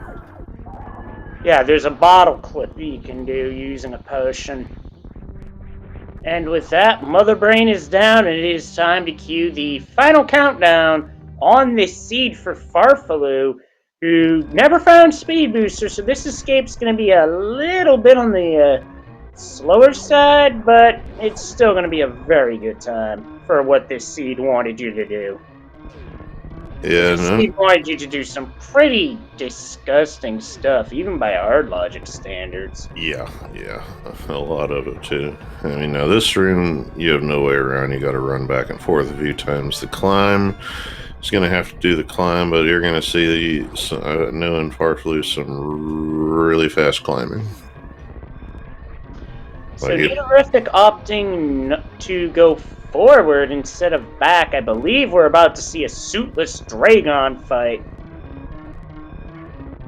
Yeah, I mean, I wondered if Farflu was going to do it this way too. It just seems ugly to have to do all that stuff past Dragon, going from right to left. So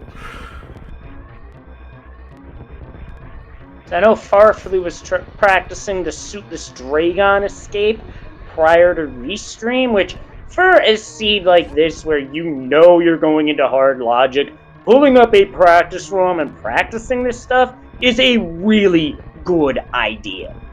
Personally, I would recommend it.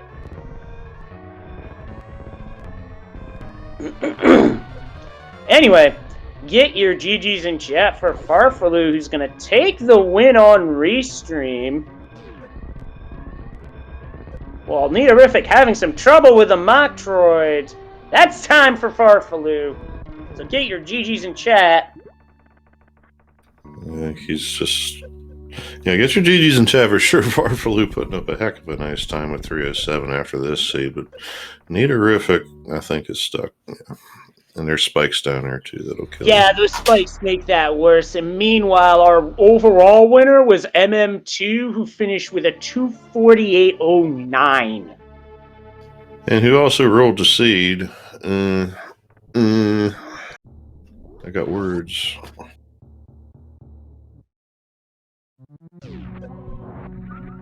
But still, GG's to him.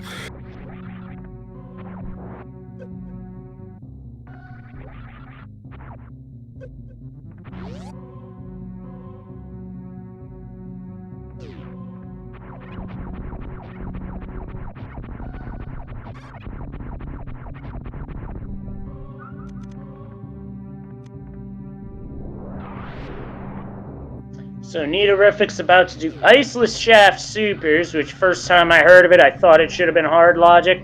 Nope, it's in normal logic too, so you do want to know this for SMZ3 just in case. Nicer with the screw attack, but yeah, it's a little funky. I know I had to look it up. Where'd you find a speed at? I wasn't looking. It was on Turtle Rock Laser Bridge. Oh, yeah.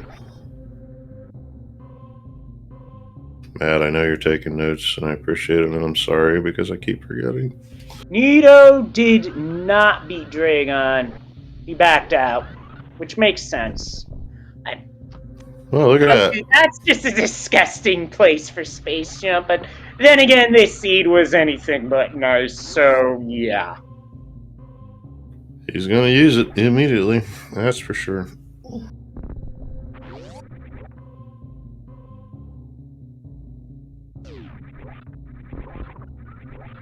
But guess what? We got Farflu in here. GG, Farflu. That was very well played. Well, that was a funny seed. Funny. Yeah, this seed did some funny stuff. By the way, there was something that made me fear the entire seed. What was in the Billy Maze? Heart container missiles or something like that. We had that thought later when you're still looking for mitts, right whenever you reset to the ship to go get them, actually. But, yeah. Yeah, I'm playing with a new controller, and sometimes I press that button by mistake. I think in Swamp Palace or another dungeon, I opened the map for nothing, but yeah, that one could have been a big mistake, losing my last power bomb just before the door transition. Mm-hmm. But yeah, the idea was to come back with Speed Booster, join that with Speed Check like Waterway and Chef Supers. And well, if mitts or something good was there, well, too bad.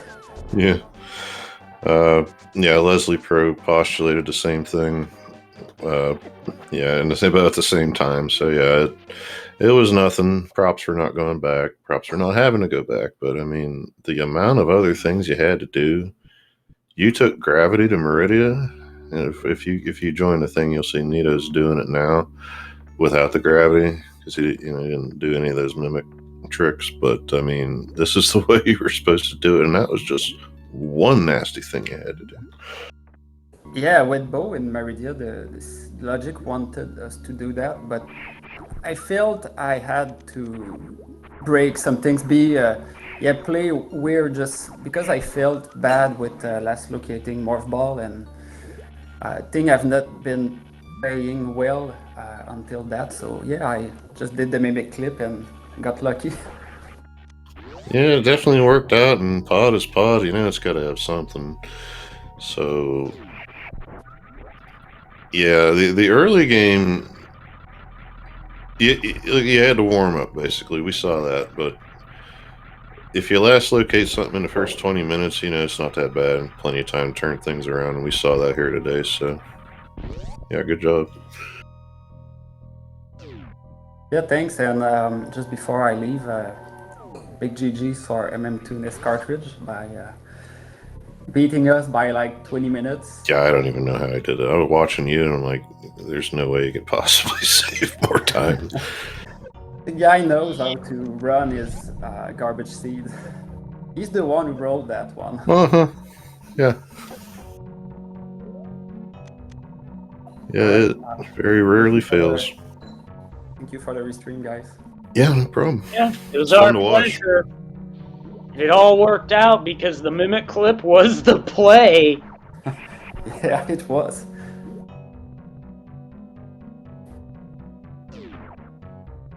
So what I'm confused by is what is Meterific doing? Well, he's probably, you know, you're going to see changes in people's behavior a lot of time when you see .duns rolling in, especially ones that are on restream. I think he just wants to get stuff done right now.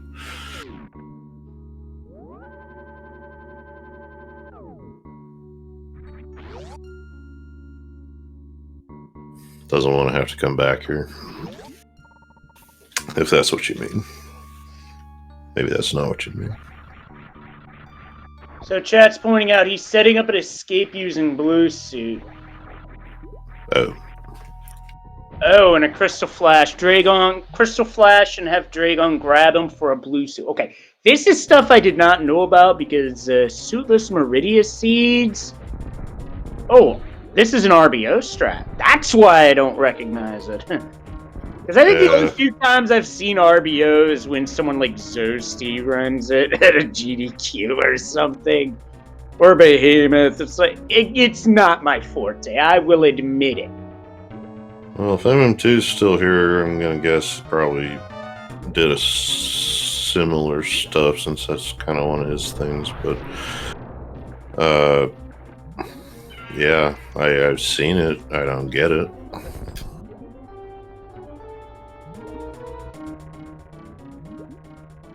This is new stuff for me, so I'm just watching at this point.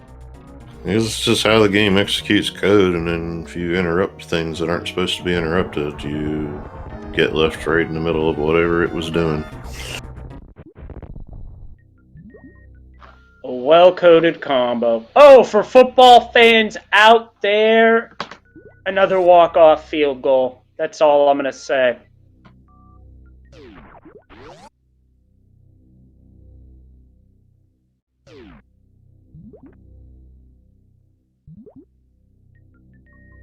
So he's going to have to grapple bounce out of here.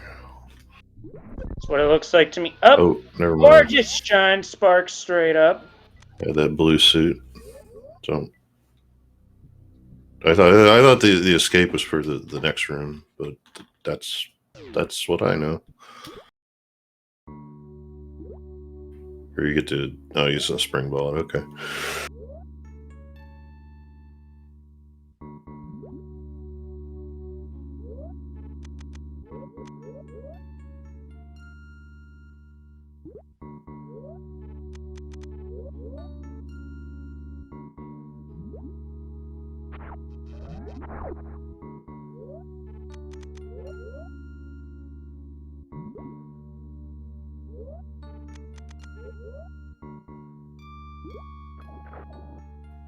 And with that, Meterific has escaped Dragon. So yeah, spring ball jump's another valid strat for getting out. Don't necessarily have to do the grapple bounce, which I do believe is how they get it. They do a modified version of that in the Super Metroid Impossible hack. Speaking of, that was a great run of that at GDQ a couple years ago. Very hard hack. Which is one that's great to watch. Not so much to play, unless you like playing super hard stuff like that, in which case more power to you and I defer. Wasn't it Zeus that did that one? It was like when he was still kind of new to public eye, or am I thinking of something else? Might be someone else, because more recently it was Oats and Goats who ran it, then Zosty picked it up more recently.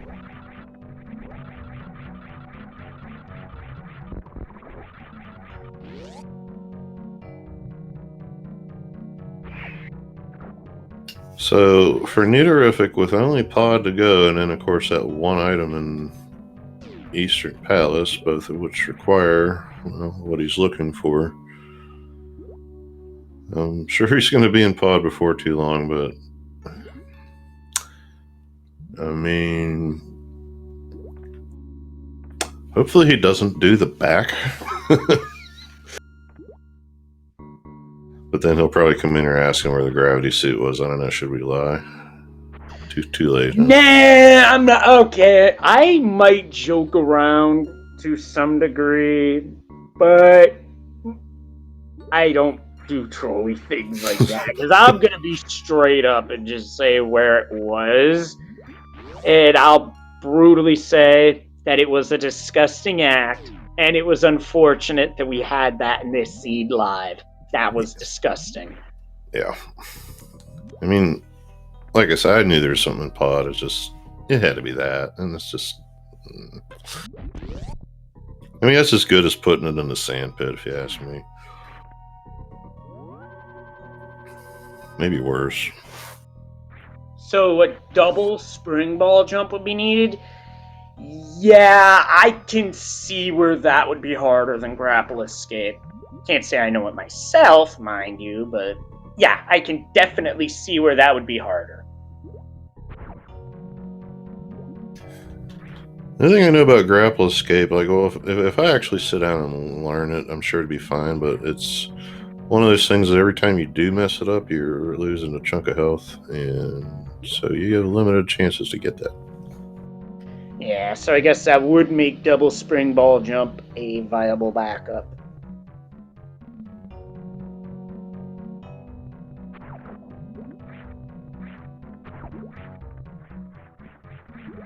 Also, yes, you can do this wall jump because it's quick back and forth wall jumps. You just gotta get the timing right. And does he get there? Almost. If you can get this without having to mess with the ledge, yeah, because I say that's the way I know you have to do it is one wall jump / space jump. Yeah, he's like, well, dang. Yeah, after you get out of the water to get enough height to actually clear that ledge. It's not fun.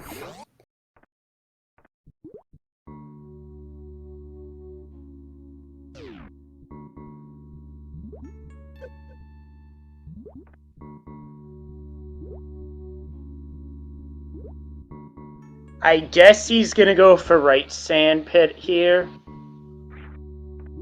Yeah, I mean, you do one, you're gonna do the other. I've had at least one gravity suit on the right side in here. I think I even heard once of a seed where gravity suit was a chat tool. Which chat, if that sounds disgusting, it is. I know there's a couple of restrictions here in Meridia for where it can be. I think it's just Batuini and later. Maybe? Which is funny because you can get all those just about as easily. But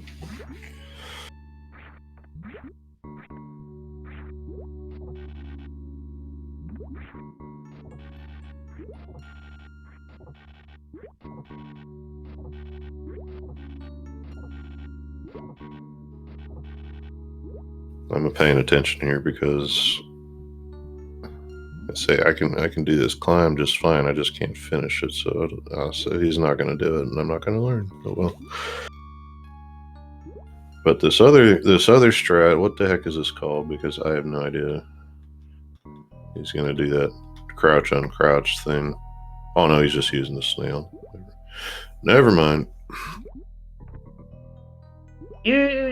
I'll be honest, using the snail in this scenario makes a lot of sense. I mean, it's basically auto-scroller-like, but if it works, go with it. Especially when the game's calling for suitless Meridia.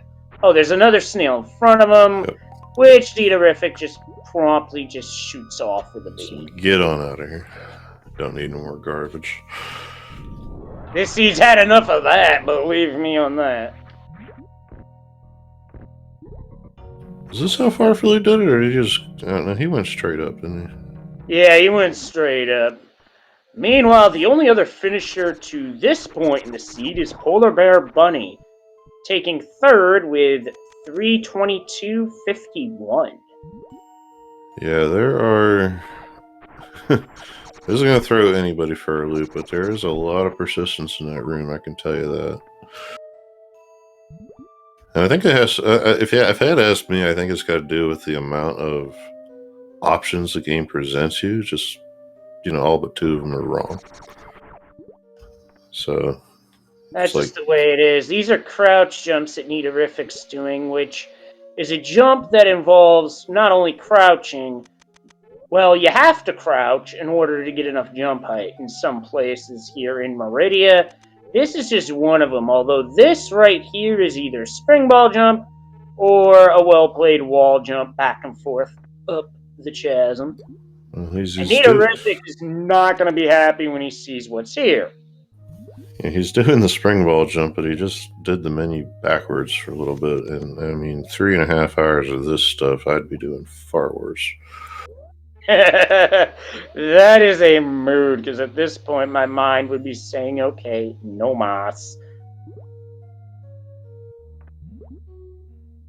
Yeah, I got the crouch jump on the last one, so that's good.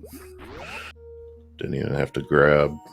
But I fear for the next 5 seconds. Just a bit. Yeah, I could sense some rage missiles potentially flying. Well, they're flying at enemies, so close enough. And there's the bow. He's in go mode, and he's got to be wondering, game, just why did you make me do this? Well, at least the comforting part, you know, we get to tell him that, you know, no matter where well, I guess he knows gravity's out of logic. He's done everything. Didn't he? Yeah, he did. He's done everything. So, yeah, at this point, he's got the tools to finish the seed, but now he's just hanging around here. Oh, wait, is he going to do Mother Brain first? I think he wanted to. That last grapple point kind of got him. No, it's just... Last grapple point said, you get nothing. You lose. Good day, sir. Yeah. Nah, just, I mean, at least it's not like at least it's not like we have to tell him that, oh yeah, you were supposed to have gravity to do all this, because, well, you can't. Well, can't is a strong word that we don't like to use here, I guess. So. Yeah, it's not a word that I like to use personally. And there goes the tube from the outside.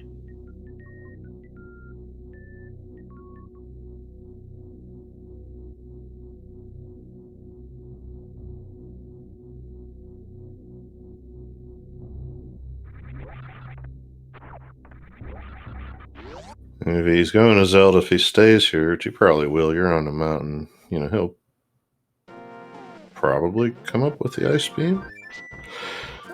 Okay, maybe he's not. Is he fluting to 4? Where's he going? Oh yeah, we gotta do pod yet. That's right. Sorry.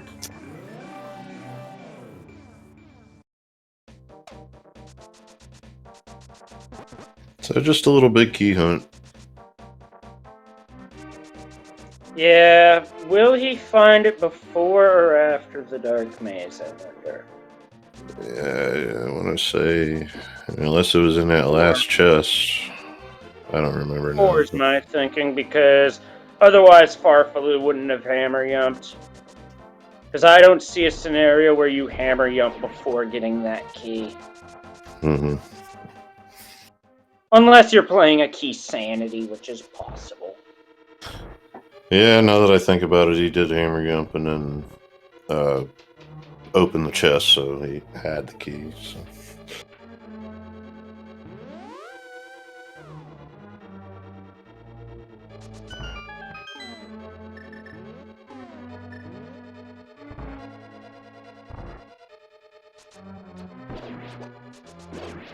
Well, at least when he gets some other brain, he won't have to get into the menu for suits and damaging down. Leave some more time to get the shots off. It's something. That does leave me to wonder where the plasma beam was, because we never came across it. Closest thing we got to is Spazer at Shack Tool. If anybody wants to donate to Speed, no, don't actually, but we got to pay off one of these runners to actually go back into the seed and try to find plasma if you're really curious. But I mean, the only places I can think of at this juncture is it would either be Pedestal or somewhere in Ganon's Tower or Waterway. We never saw that particular check. yeah, there's a good chunk in GT left, but yeah, as far as Super Metroid, I think that's it.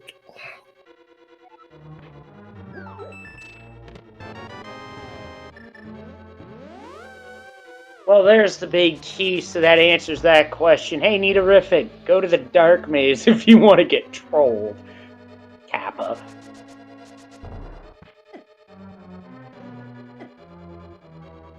I don't know if I would wish that kind of heartache. To be fair, my team was the one that got thrashed last week by the Buffalo Bills because our defense didn't have anything. I don't care who you are. You're not going to beat anybody if your defense can't even get one stop. I will leave it at that. It was a little hard, yeah.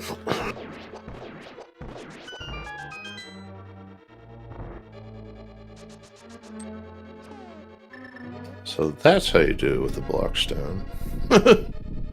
I always just take the hit. Yeah, typically.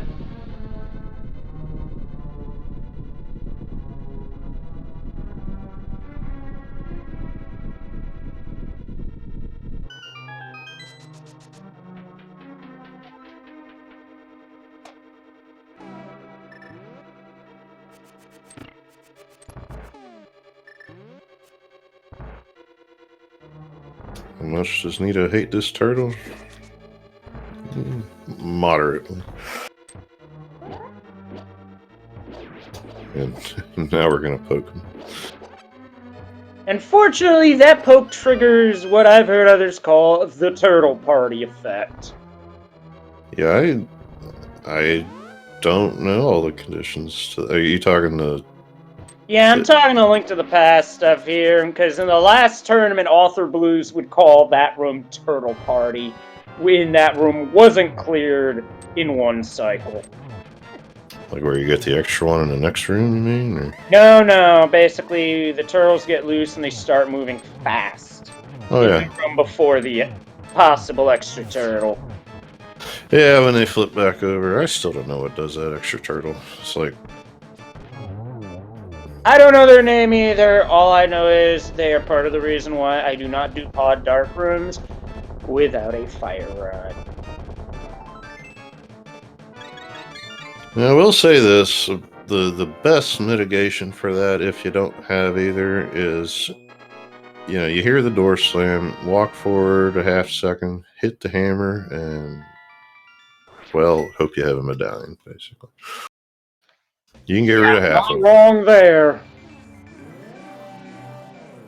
You can knock over 4 and get rid of them with a medallion, but yeah.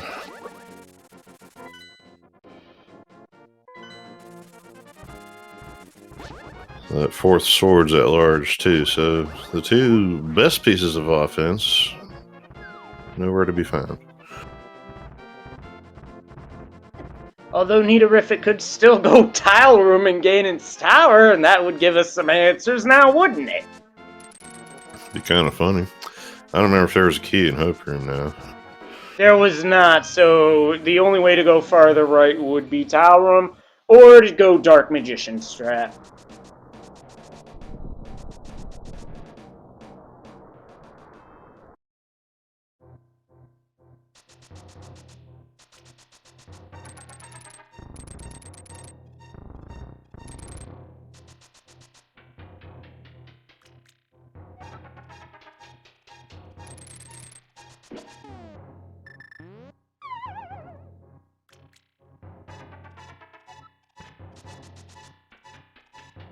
Nidourific making one last run through Super Bunny Cave.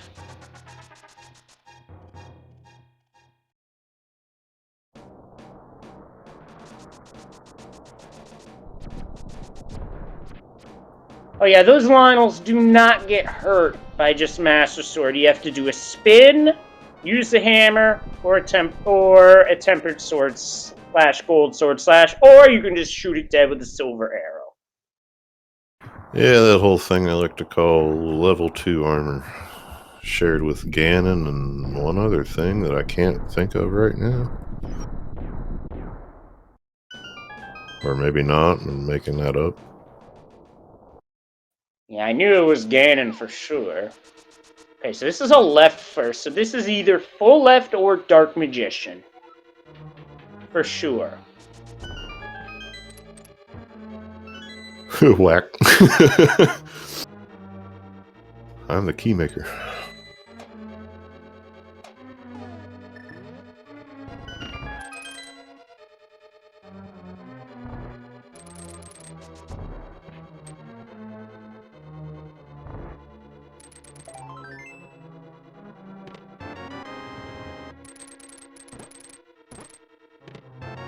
I do like the stunning of the Stalfo strat here, so you don't jump.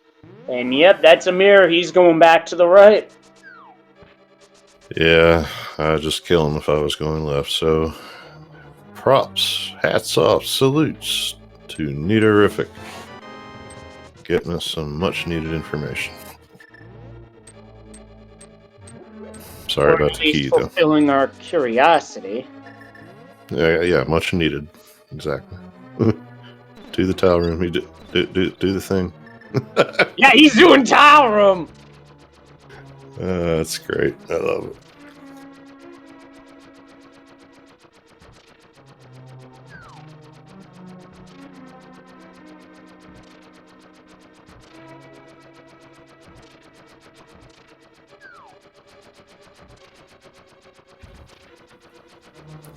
So, how about that magic bar?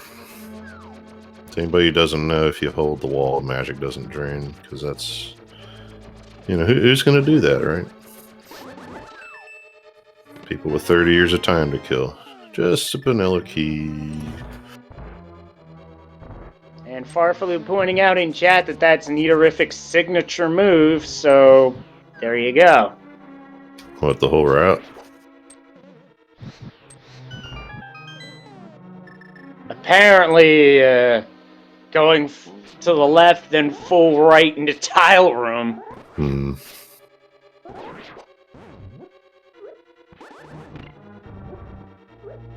Yeah, I mean, I don't mind it. In a randomizer this length, I don't know if he does a lot of Z3, but that can hurt you. And the right side was a whole lot of nothing. Gonna keep going though, yep. And so then we get to see Armos. And that's, I think, gonna about cover the checks in this seed. So if I ain't seeing a sword and plasma beam down there, then yeah, I guess waterway, because I mean, the game I mean, the Gapewood space jump at Shaft Supers. Yeah, wonderful place. You can fly. Now you can fly some more. Helpful. Well, this seed can go fly it. Big chest we probably will not see on this seed. Maybe.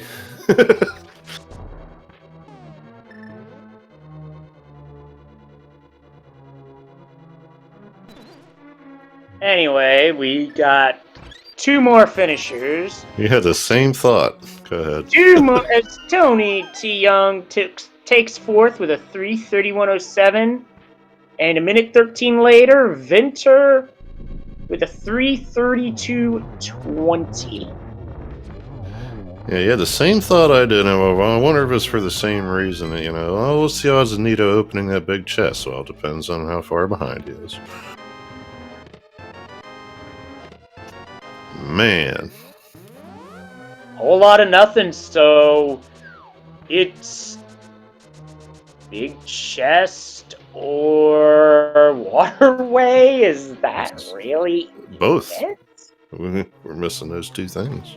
It has to be both, as far as I know. Then again, we're the ones that forgot about criteria power bombs. Well, to be fair with how the seed was going, it was going to be a while before we even got a chance to go there, so... Yeah, I know. I say don't blame... I say blame the seed. I don't know. There was a seed. It was charge beam up there, and then I didn't get it, and people are asking me, how come? Yours was just right there. How come you didn't get it? Like, well, I had stuff to do, like that you're supposed to do to beat the game. So yeah, you're right.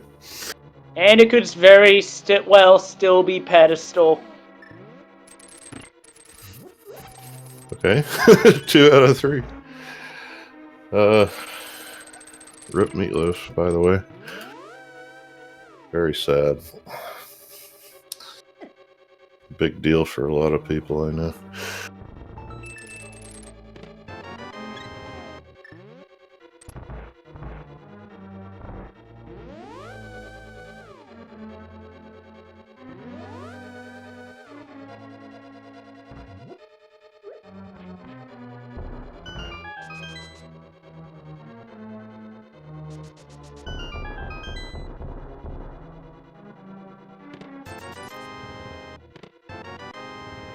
So there's the 1 quality of life. There's the key. Nito's out.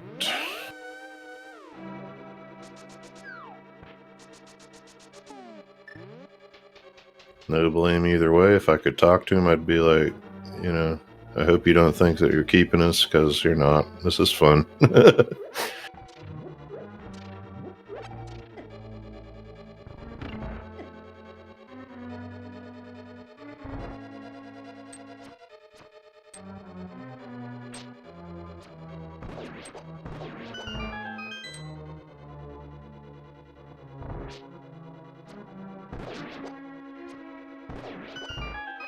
See if we get a check of the top 4. I guess that's another thing I didn't think about. We saw the top 4. Oh, we did, okay. And that did not end. Yeah, this version doesn't have all the flavor text of A Link to the Past Rando, so it will always say Master Sword on the credits. Even if it wasn't that.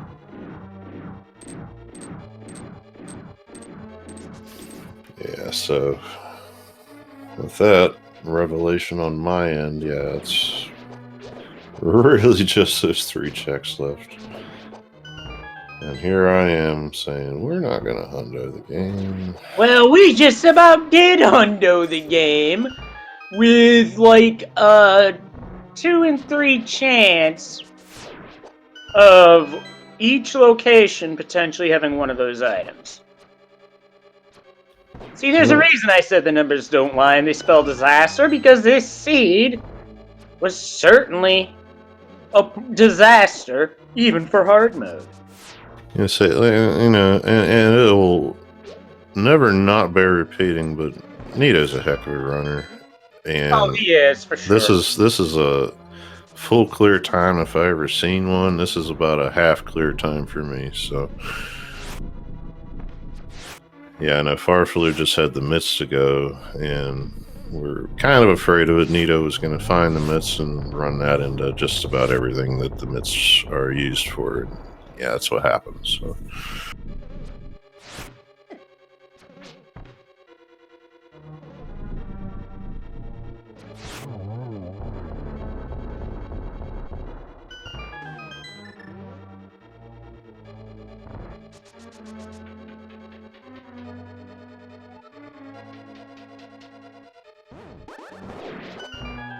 Yeah, 3 checks, 2 of which are nice items. This makes me wonder what the 3rd item is and what business it thinks it has stealing the thunder of those 2 other items. That 3rd item is the rubber band that Mel Blanc did as a sound effect for Looney Tunes back in 1951. Dude, I use that all the time. Yeah. I use that quite a bit, and I know somebody who uses that quite a bit too. So, yeah, this seed was certainly that and then some, which I'm not going to sing it or play it on here because I don't want speed gaming to get into trouble. Just saying. Speed Booster was on the laser bridge of Turtle Rock. The only things we have not accounted for: Plasma Beam, the 4th sword. That's it.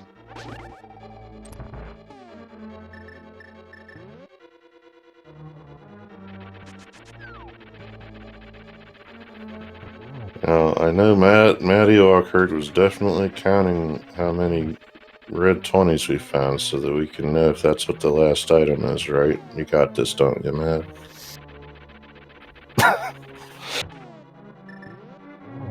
I mean, at this point, it might as well be $20. I'm just genuinely curious. But yeah, no, even attempting to pay a runner to get back into the seed would probably not end well for me or my life expectancy, so...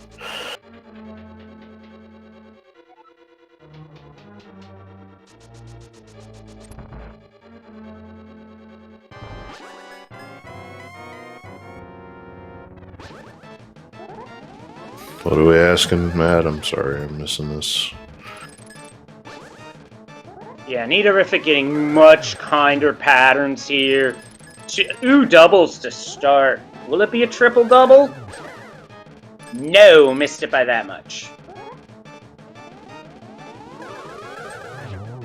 Still very respectable force cycle.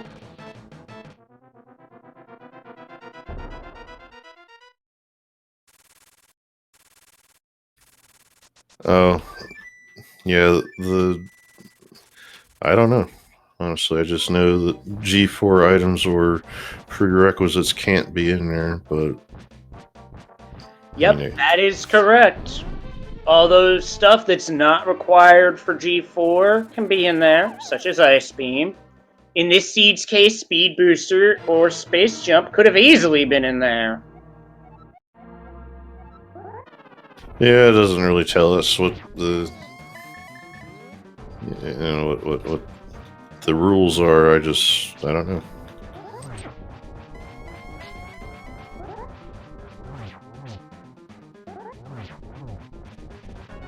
I just know when you play a Z3 mode, it, does allow for GT to have something in it. It does.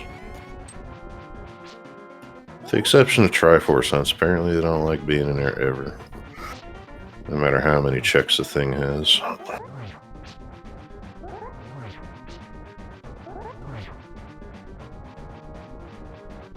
Honestly, looking back, I think the majority of my first year streaming was on Link to the Past Randomizer. Because, hey, that first version 18 tournament looked like a lot of fun. I had to give it a try for myself. Rest is history. I mean, I started with this. It was all I knew, and then I realized, well, about 100,000 times more people play the other one, so that's where the events were, and that's what I did. I would prefer to play this. I like this way better. I don't know why. It's painful. But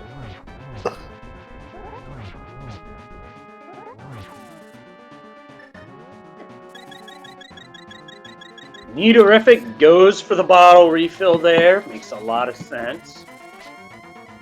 Now phase 3. yeah, there was like one of those podcasts done by a couple of community members. Like a Go Mode podcast, I want to say, they were like asking a question. That's the name of it. Yeah, asking a question if it, is ALTTPR too hard. We're talking about the average mode, and I'm thinking, Nah, I don't think the average game isn't that hard. It's just that lately, the seeds. Well, if this was your first seed playing anything this week, I legitimately feel bad for you because the seeds, though, at least the one I played this week, was pretty bad. yeah, like I don't know. It's a wonder I'm still doing this. I start with SMZ3. We see what it does to you, and it would make a lot of people quit. I wouldn't blame them. Or take breaks for that matter. Because I tell you, I know a few folks who have taken breaks from not just this, but various different randomizers and other speed games for that matter, for burnout reasons. And for Neaterific, down goes Ganon, there's more bacon. More bacon, more G's in chat. And just some brains to deal with. Yeah, gotta splatter some brains and shatter some dreams. So, wait a minute. Wait a minute. That's not pro wrestling. Never mind. Oh, that's an old school Goldust reference. Wow. Who used to have shattered dreams as a finisher. Here we just indulge ourselves in the wonders of international cuisine. On one hand, you have bacon. Some people think it's absolutely disgusting. Those are the people that eat brains out of a can. Some of those are good. Yeah, well, more power too. Yeah, I mean, everybody has their own taste. Although, if you are traveling somewhere you've never been, it can't hurt to at least try something new in those places. Like this past August, I was out in Colorado for the first time, and I had something local to there, a bison burger. Holy crap, it was amazing. Would definitely recommend. Yeah, I mean, there's a lot of the communities in these randomizers actually have a little food channel, so we get into stuff like this. We had a haggis discussion. Yes. You just gotta appreciate it. Yep, gotta appreciate the differences that make the world. In my view, but that's just me. So Anita's going to have a largely similar run, although with almost full E-tanks to what Farfully did. Making that space jump work for him, though, so he can stay out of the lava. I mean, Farfully did too, but it's nice to have, no matter when you get grabbed. So it's just going to be try and get these Metroids off you, which I swear is really difficult in these games, because one bomb does not always get them off of you. Yeah, if you have the timing or even the distance in your head as to how far to roll away and back after you set the bomb, it tends to work with pretty high rates. And he got 2 off of there once, and then he had to get the last one. But that was a pretty good display on how to do that, by the way.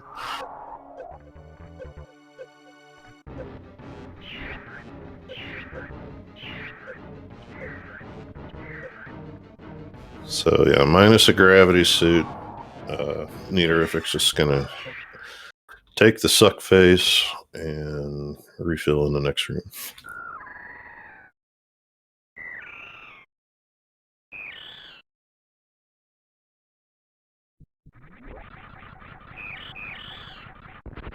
Yeah, those good questions down here because, we were talking about what Farflu didn't do. Yeah, that is not something I'm not exactly sure about, and I've watched MM2 quite a bit of late. Oh, no, Aga? Could he do that? Oh, so that's what it was. But where was Now that I glove again? broke into Bubble Mountain for Hammer without killing Aga. I'm trying to think of how you would do that without Speed Booster. It had the E-tanks. You had the E-tanks, but Can you do something with the Sova to climb up there? I don't know. oh man, Yeah, the Sova. Yeah, that's what I thought. not even in hard logic? Wow. Yeah, no, that's. I mean, with an ice beam, I think you can logically, but. Without Ice Beam, there's no way that's in logic. Well, no, it's not. But I figured it was Sova related, and then now I'm just. So he had a glove too, I guess. Yeah, there was no way the game was expecting that move, so definitely big GG's to MM2 for pulling that one out. Yeah, with Ice you can wall jump off the Sova, but a damage boost? Not a lot of frame... Yeah. Not a lot of frames to be able to do that either, because I think Chat, correct me if I'm wrong. You get, like, off of spikes you get, like, 10 frames to do a damage boost, and then off an enemy or a projectile it's 5 and 4 respectively. I, like, get those two numbers mixed up all the time, those last two.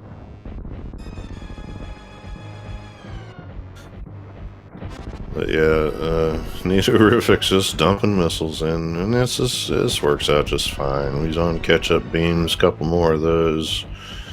He can damage down to 7 or 3, whatever he chooses. Going to 3.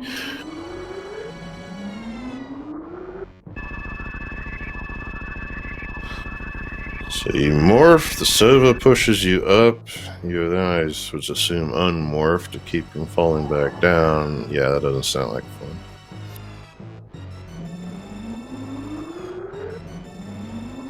Not the case for Neatorific. He did not do the mimic clip in pods, thus the gravity suit was never found. For him, at least.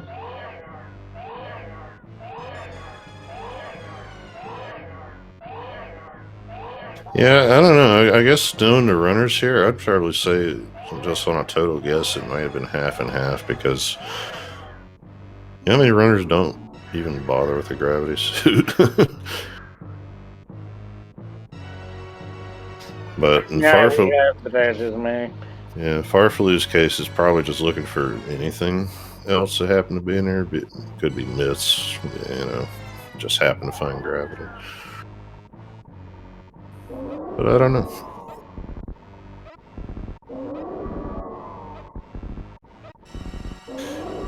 Yeah, there's another thing you can do with the Sova that it takes a little while. I think it's easier once you've done it a few times, but you can let it climb all the way to the top and then super the wall and let it drop onto the platform you're on. Then you can freeze it, then you can jump off it, but if you can do it a faster way and you learn that first, do that. But it's like I said about Super Metroid, you can pretty much do anything. If you tell yourself that you want to do a thing, you can do a thing. Agreed. In terms of learning the tech of Super Metroid, a lot of it is like the game of Othello. A minute to learn, a lifetime to potentially to master. Although with a lot of runners, it's a lot less than a lifetime. Just saying. So the lifetime part is an exaggeration. Well, I mean, it's just like anything else, works differently for different people, but there are runners, including those in this race, that have been doing this for double digits of years, at least on Super Metroid, since this combo wasn't around, at least till about 2017, 18, something like that. But maybe later, actually. I'm not sure on it. I'm kind of new myself, so. Yeah, there are nuances about combo that I still don't know, and I only hit my first sub 3 of any variety within like the last few months. So Nito, with that speed, it's going to make a real quick work of Escape. And, you'll take what you can get, especially whenever, it was as hard to find as it was, so. Yeah, a lot of good things were as hard to find as they were. Like Plasma Beam and Fourth Sword were elusive for our runners today. But that's neither here nor there. It's chat. Get your GGs in chat for Nidorific, who finishes up second on Restream and 7th overall with a time of 3:57.25. The only other finisher was Devious RNG, who finished in 6th place with a time of 3:42.11. And yes, the name is fitting because this seed certainly had some devious RNG with the item placement. GG, Nito. If you can call it that, sure. GG. Yeah, I know it doesn't feel good, a lot of it. It's just... Yep. So you found the myths. We'll just start with that. You found the myths around the time Farfalu did. That was his go mode, though, and unfortunately dragged you into all kind of stuff. Farfalu, somehow, the only thing he didn't do, correctly, quote unquote, was chasing the book into desert. But every other bad play paid out big time. So it's like, yeah. Morph was all right, and then I just last located everything basically. Yeah, and I think that was the one you said, Leslie, that Farfalu, he did Morph last, didn't he? Or no? Or who did that? He wound up last locating Morph, which was a pretty... Well, it was for hard mode, not a bad spot, but it was still kind of gross. It was just some of the other stuff that seeped through at you, like mandating suitless Meridia for Bo at Meridia Beach. That was kind of gross. Yeah, from the back. Yeah. We were kind of discussing, like, because here's the thing, as far as we know, nobody found the last sword or plasma beam. There's only 3 checks left that we can even think of. Anybody check ped? Nope. Not that I know of. Yeah. So, as far as we know, there's only three checks left. I mean... And Shack Tool was the Spacer Beam, so that takes that off the board. Yeah, we were banked on that too. Like, that's got to be, and it's a Spacer Beam. Logically, we didn't have access to Shack Tool because you need Ice 2, and Ice was in GT. Logically, you need Ice to get there. So that's why I never checked that. I would have checked it after checking the sand pits, but I knew logically it was not. So run me through that Ice to get to what part of that? Because... Well, you fall in the sand pit, and then you fall in the next sand pit, and as you fall with the baby the Aviar. The Aviar, yeah. You need, air quotes, to freeze it and use it as a platform to keep going. Yeah, I didn't know that was the only way, so okay. Now I get it. But, yeah, the only other big difference I can see is the thing that, only would have really been,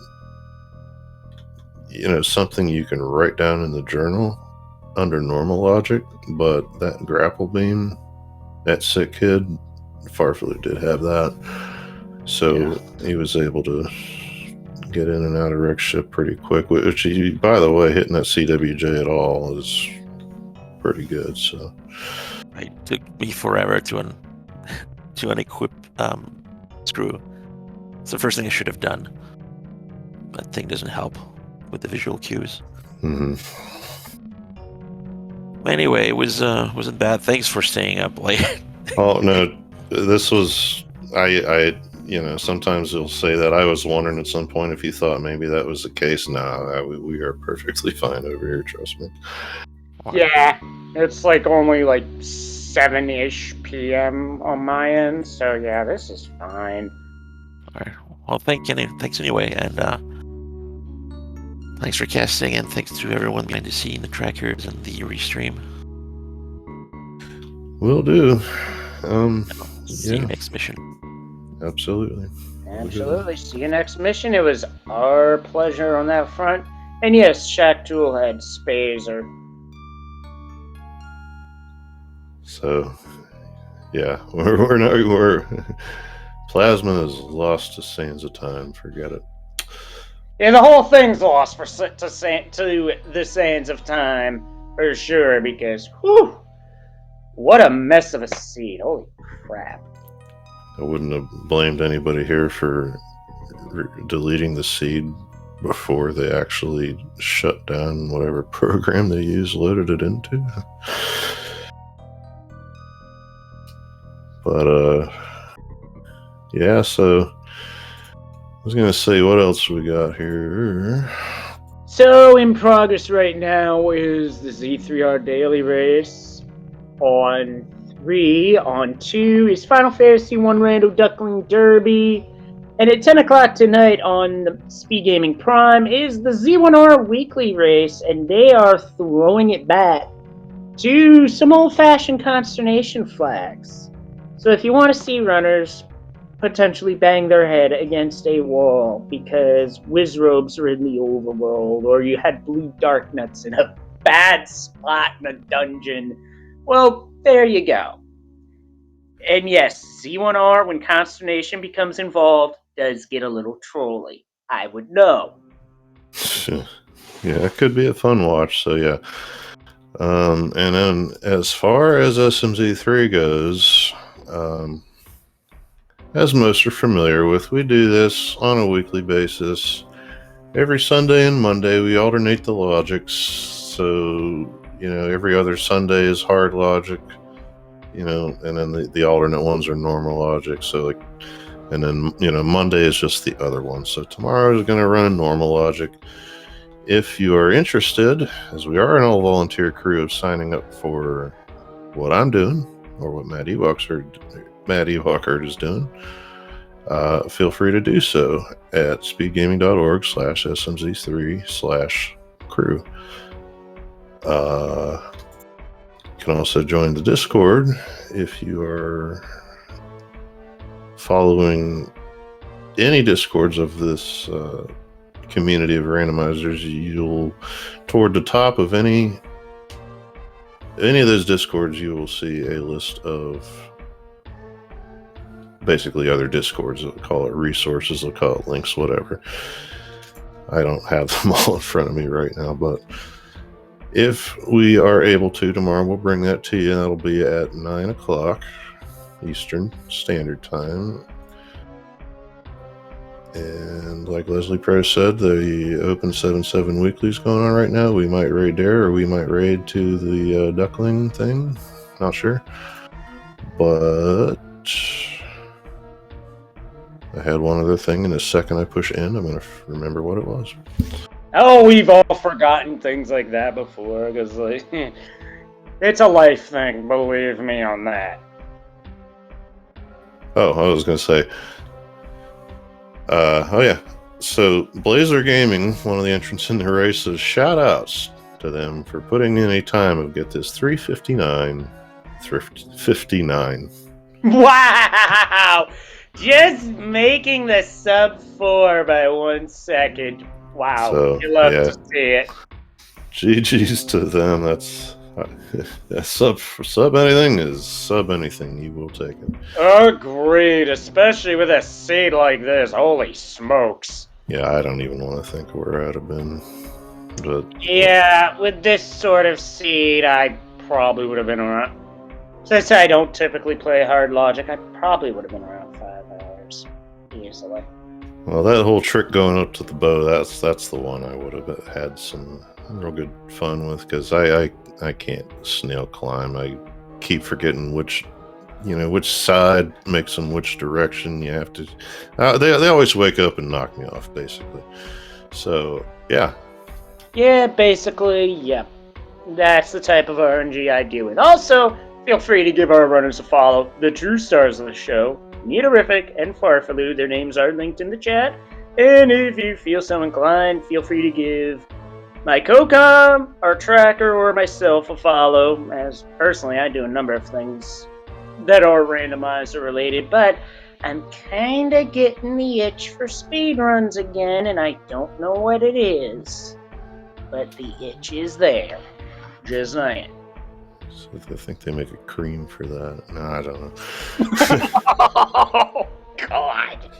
Anyway. Sometimes the runs themselves do have that. Never mind. Yeah. I'm gonna shut myself up before I get in trouble. Just saying. Alright, so yeah, for Leslie Pro 04, I've been Scupula. Thank you for joining us. Hope to see you tomorrow in some capacity or another. And that being said, see you next mission. Good night, everybody.